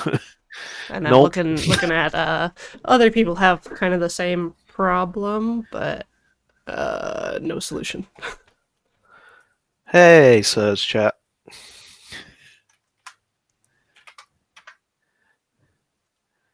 Thank you for the raid.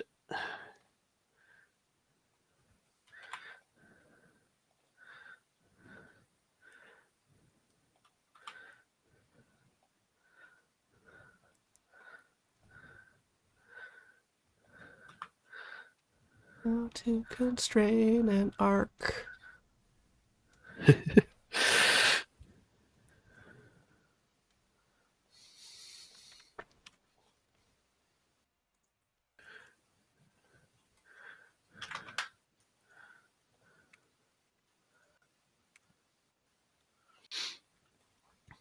A nice feature that they added actually fairly recently in the versions is that as you constrain things, the bits that have already been completely constrained go this lighter green. That's cool. Before, it used to be that there was only two different states. There was either everything was all highlighted in white, meaning nothing, meaning it wasn't fully constrained, or the bright green, meaning everything was constrained and there was no there was no middle ground. Whereas now it actually uh,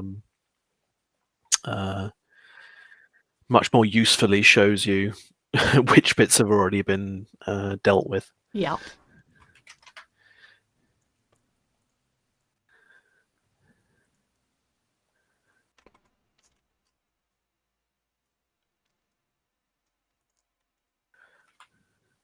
Ooh, no.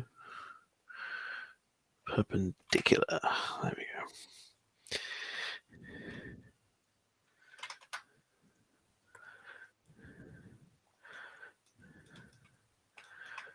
So that creates like a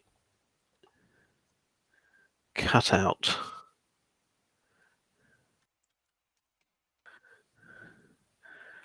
Except I just want it to be like a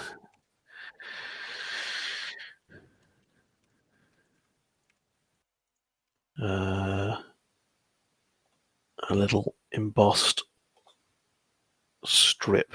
So I need to do another line inside this one. Ka-choo. Ka-chow. Ciao. Ka-choo. It's highly important to make the noises as you create things.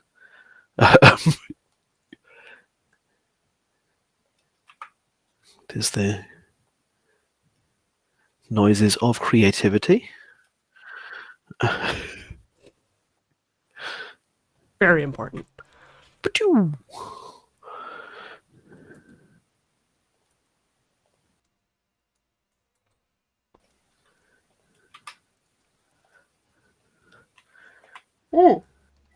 And welcome, Raiders from Wesley Fawn.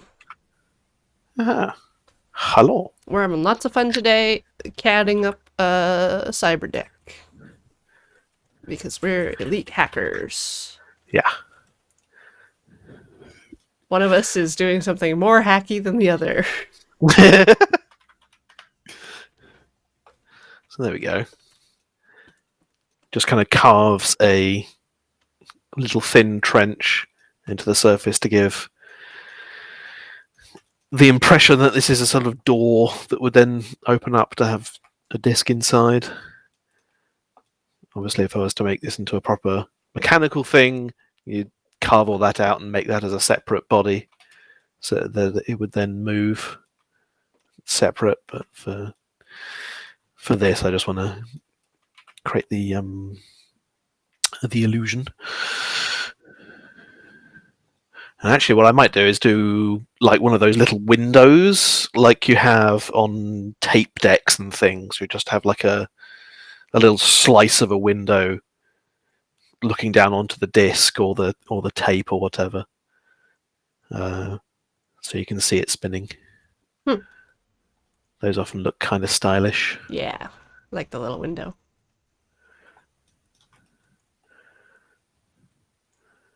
So I could do a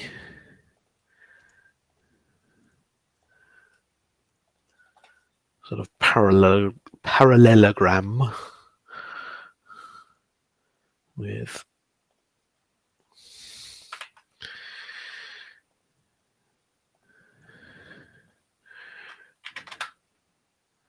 uh,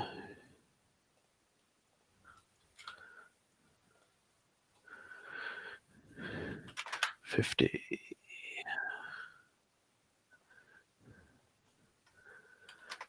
10. Just make it a bit narrower.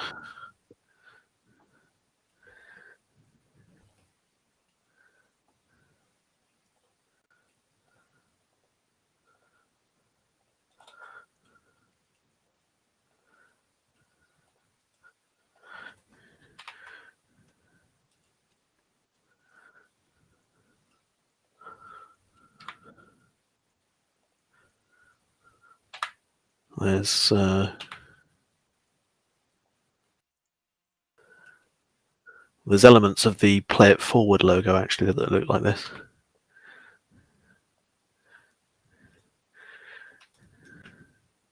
I don't remember how that intro starts. I forgot that it even had one. Yeah, it is angular. Yeah. Yeah, it's because it's like it's all based on the look of VHS tape. Yeah, retro. Looks, and so a lot of those would use these kinds of shapes.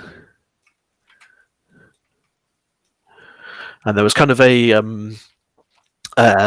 standard thing that was used in design in the 80s because it was a fairly easy thing to do like a fake gradient, which is where you have a stripe, you have a series of stripes that get smaller. So, do I have an example? I do, but it's all the way over there. I'm not getting up. Nah. But so like on the Commodore 64 packaging, they had this like stripe slats that start out thin and get larger. And it gives a sort of fake gradient effect without you having to actually make a gradient. You can do it entirely with flat.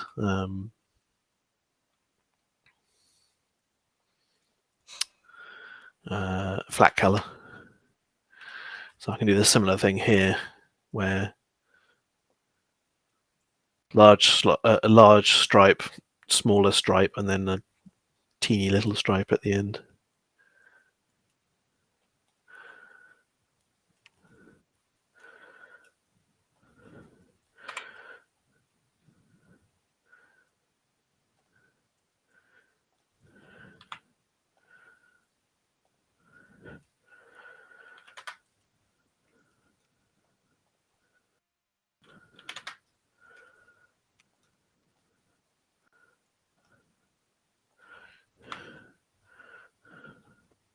Like that.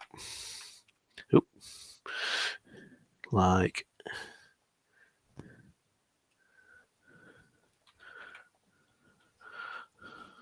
that. That's quite an 80s shape, I think. Yeah. I've constrained an arc finally. Oh, fantastic. So yes, in order to be able to sweep that around, you'll need to make sure you've got it a completely enclosed shape. So you'll need a vertical and a horizontal Yeah. line Okay. to close it all in, because it won't work if it is just that curve. Yeah. But lines are easy. Yep. Boop.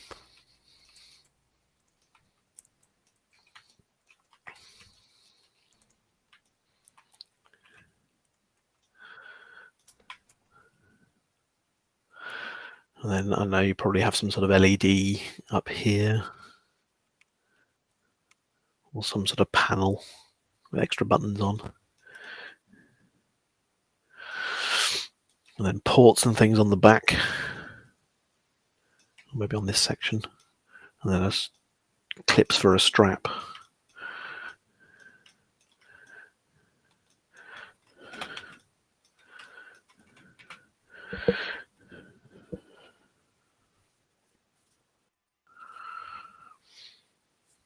So what I might try and do here is one of the most fiddly parts of these kinds of things is where the two sides of a case like this join. Because you want to be able to have sort of one slot inside the other, so you have a little lip on the inside, and then a little socket on the other side. Right. Kind of hard to say because this is very small. Yeah, but I've taken things apart before, so Yes, exactly. Yeah, you'll see one side has a pokey outy bit, and the other side is a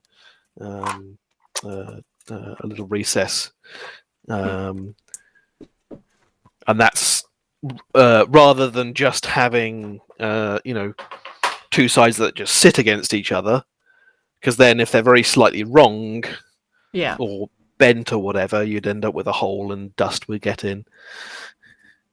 So you need to have a proper sort of L-shaped arrangement. So I'm going to attempt to try and do that here. But it can be very, very fiddly to get right, especially with a weird shape like I've created here. This is going to be interesting. I should probably not have done these fillets. I probably should have carved this thing first and then put the fillets on afterwards. But we're here now, so I'm just going to go ahead and try and do this. I'm going to try and do a method which I've done before, which is to create a uh, little thing which can just sort of run all the way around the edge and carve a trench, essentially, around the edge.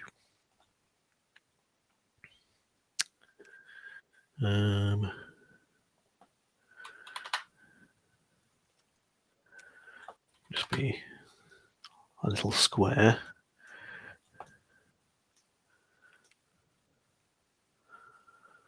Oh, that won't work, will it? Or will it? Well, let's try it. It'll either work or it won't.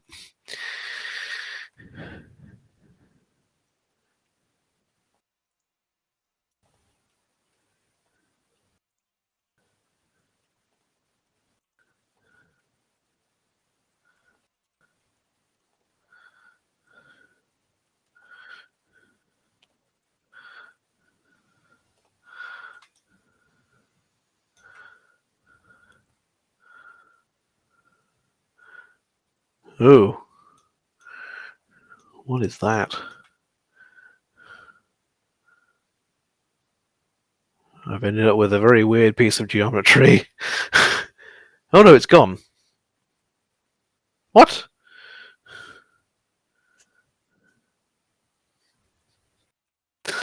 You all saw that, right? There was a weird. Yep, getting There spoops in was a weird. chat. There was a weird. There was a weird spiky bit in this face. I'm not. I'm not. I wasn't seeing things. Hopefully, it's just a rendering error. Yeah. Although, you know, Ghost in the Shell. Hmm? Yeah. Hmm? Euclid's When it start. ghost.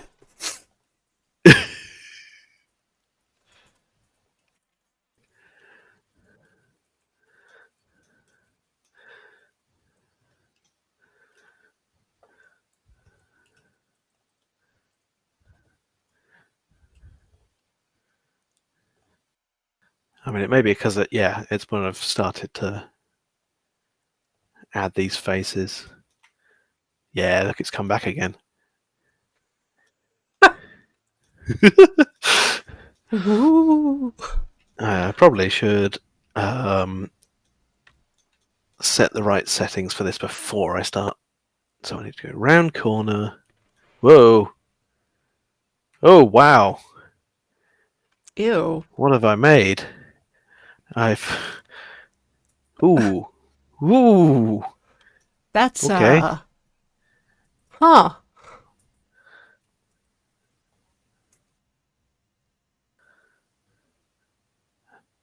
It's not work.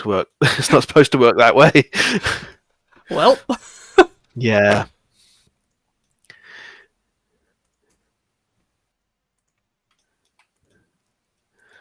So if I hit OK on this, what's it actually going to do?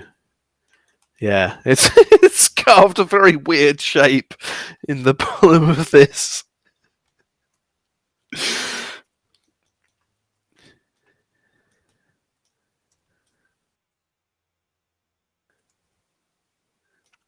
Okay, so that is not the best method to be using in this circumstances. What that is telling me. So instead, let's do it in a slightly simpler way. I got my dome. Yay! Yay!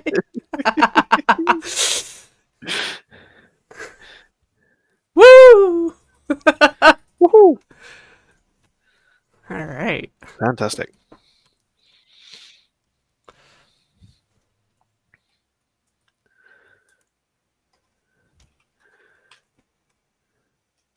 All right.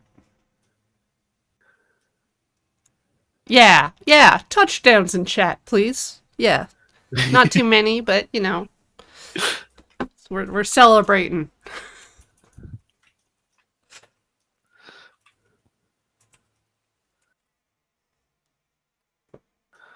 Thank you, thank you, thank you. Yeah, I think a lot of the issue was that I was trying to put my arc, or I was building my arc along the standard axes, so I couldn't see Mhm. the guidelines that are part of the Oh, I see. arc. Because they were hidden behind the. Yeah, Yeah. Yeah. That'll do it. yeah. I mean, I'm having a similar issue here where I can't. I can't externally reference the edge that's behind here because the axis is in the way. Let's just externally reference this point instead. No, will you not let me? No, it won't let me. Okay.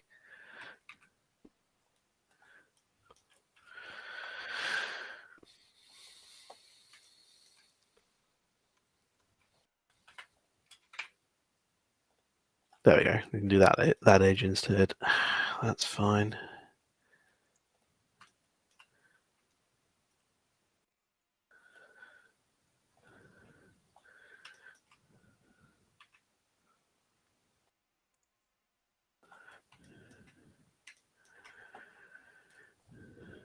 Right, and then I can build.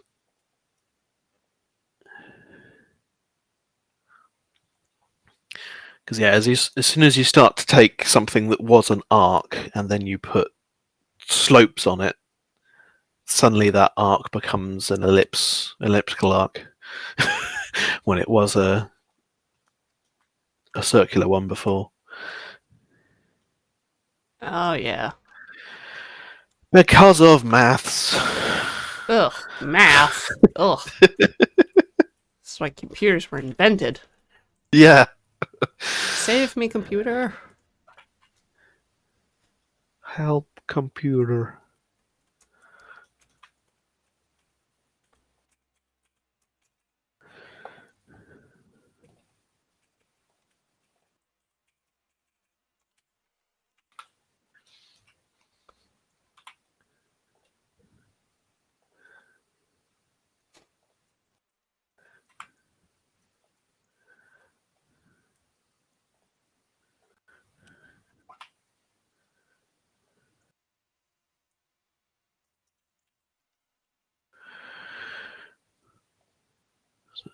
Do a line from there to there.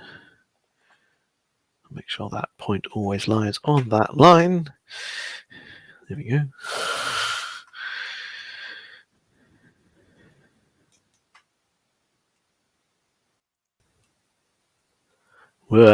Ooh, it's struggling. Eh. Okay, doesn't like that.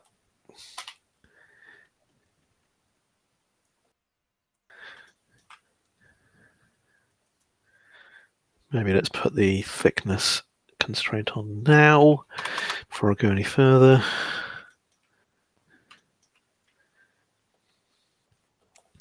Yeah, I've had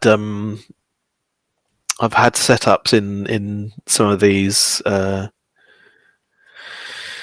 sketches that cause the computer just slow to a crawl. Often ones that involve lots and lots and lots of shapes that have all relationships to each other. Yep. So, like where I cut out a bunch of holes from something where all the holes are the sort of same size, but they are not arranged in a grid, so I can't use the um, linear repeat thing.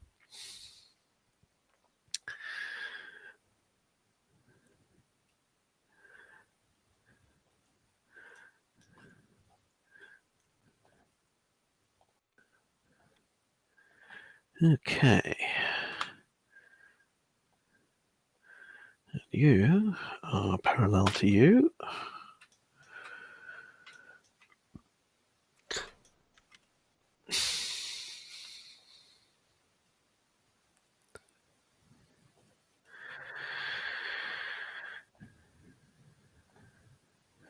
Oh, what a fiddly thing.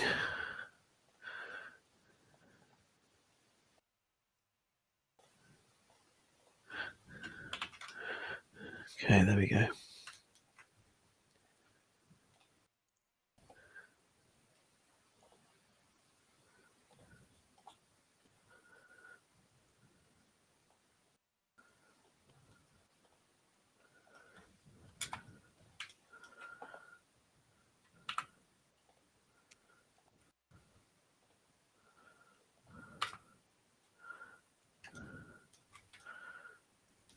That seems good.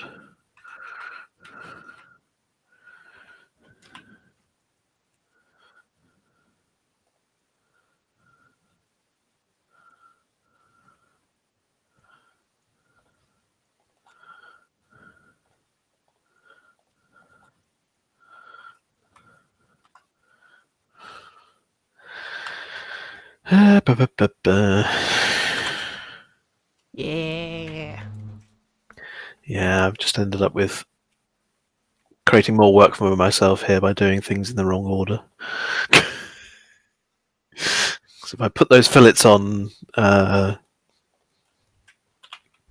later on in the chain, uh, then I wouldn't have to do all this manually Mm. as I'm doing here. Um, but live and learn.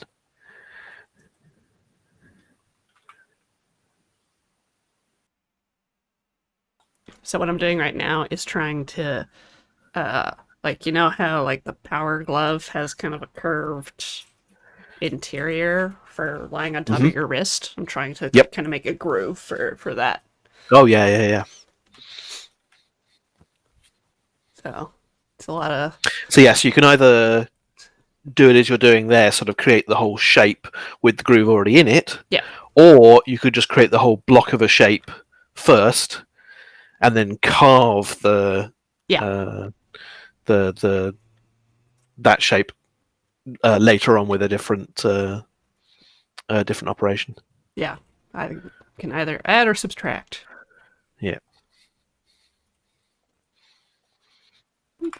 yeah. It's one of those interesting sort of philosophical things about making is that all making is either adding something, subtracting something, or transforming something.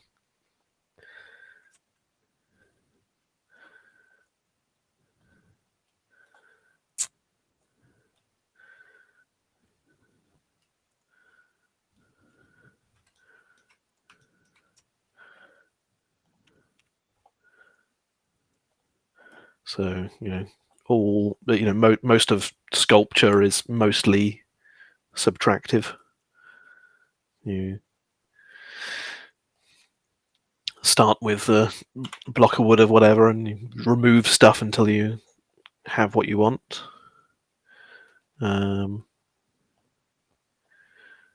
a lot of this is additive. You start with nothing and you add stuff, and even when you're talking about sort of joining things together, um, in like sort of textile work and things, taking two things and adding a thread between them to create one thing, but it's still just an additive process.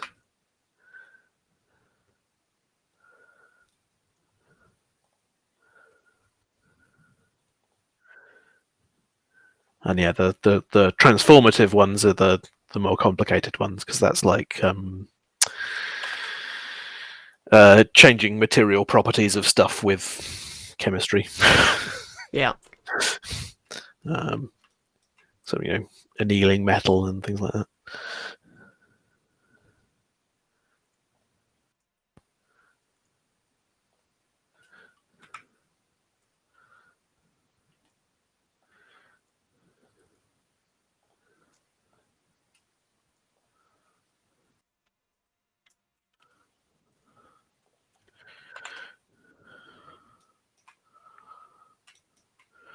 Almost there.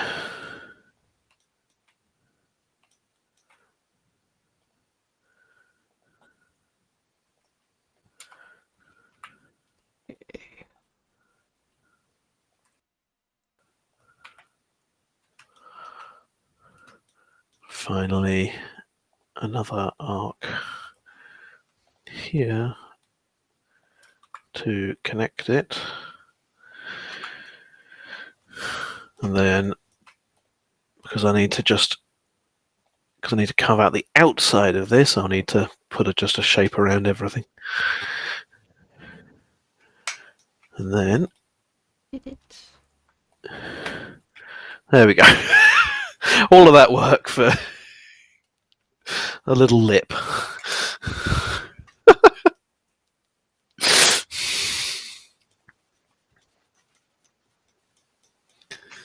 But it does make it look like a proper thing, you know.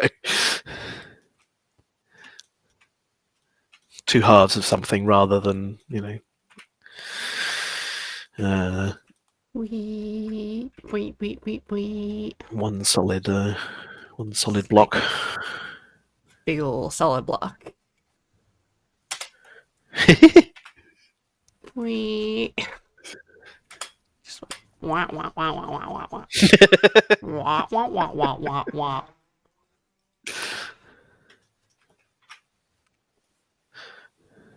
So the problem with living in Canada is that even though we technically use SI metric a lot, we don't for distances. Yeah. Mm-hmm. Mm-hmm. Yeah, I mean, we get that in the UK as well. Mostly for like travel stuff. We still Oh use yeah, you do miles. miles. Ugh. Ugh. Yeah, No, we do kilometers, but smaller things is inches.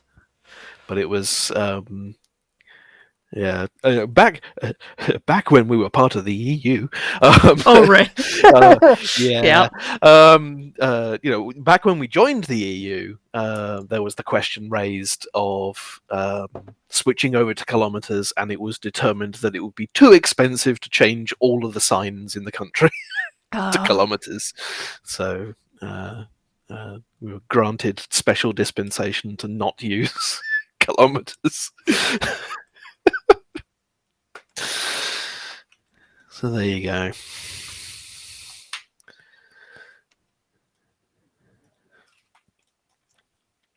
Oh, yes, and the other thing that the part design workbench doesn't have, but the draft one does, is the ability to add text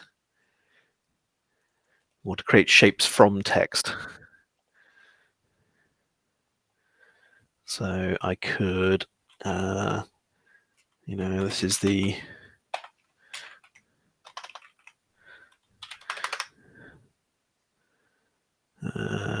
what I'll need to do though is to point it to a font file because it doesn't actually use the fonts that are installed. You literally have to point to the TrueType file oh. to do it, which is a little annoying, but Yeah, anytime you have to like burrow into the system files to find something. yeah. And in fact, it might crash because I've got a lot of fonts installed on here and it's now chugging. Okay, here we go.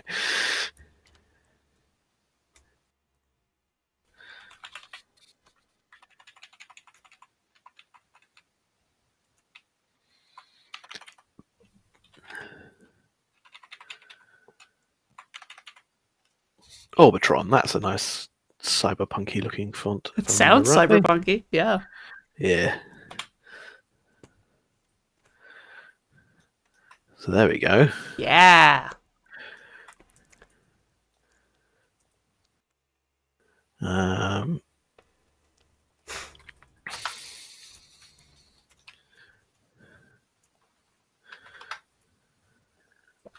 Ah, so that now exists as a sort of flat piece of geometry, nice. but we can work with that. Well, I have to thank some subs. Like Oh yeah. Mr. SVCD, who's been here for 48 months, says, Yay, CAD. Princess Intel, 3 months. 3 months already. 1/3 to sub, baby. Yeah, you've got a third of a baby. Good work. Cisco236 has been here for 8 months. That's 1 month away from baby. Jean-Jacques EB, 39 months. Nice to see you there at the end. We have gone over time because I was having fun. That's the best reason to go over time. Yeah, but I'm actually really interested to see how your whole dealie turns out when you call it done in the Yeah. future. Yeah, I don't know if I'll uh, have time to do anything more with this, but you never know. No, no, thank you for being here Yeah. today. I think there's a CTS happening tonight of some kind. There we go. Tennis? Is it tennis? Well, like actual tennis? Like No, no. What do we not quite got? that ready to go out into the world and play real physical sports. Mario Golf Super Rush. Ah, That is what they're playing tonight. fantastic. It is golf, not tennis. Oops. They're Oh, basically the same thing, right? yeah, I know. It's Mario. Yeah. Yeah. All right. Well, thank you for being here. I will see you in the future. All right. Bye.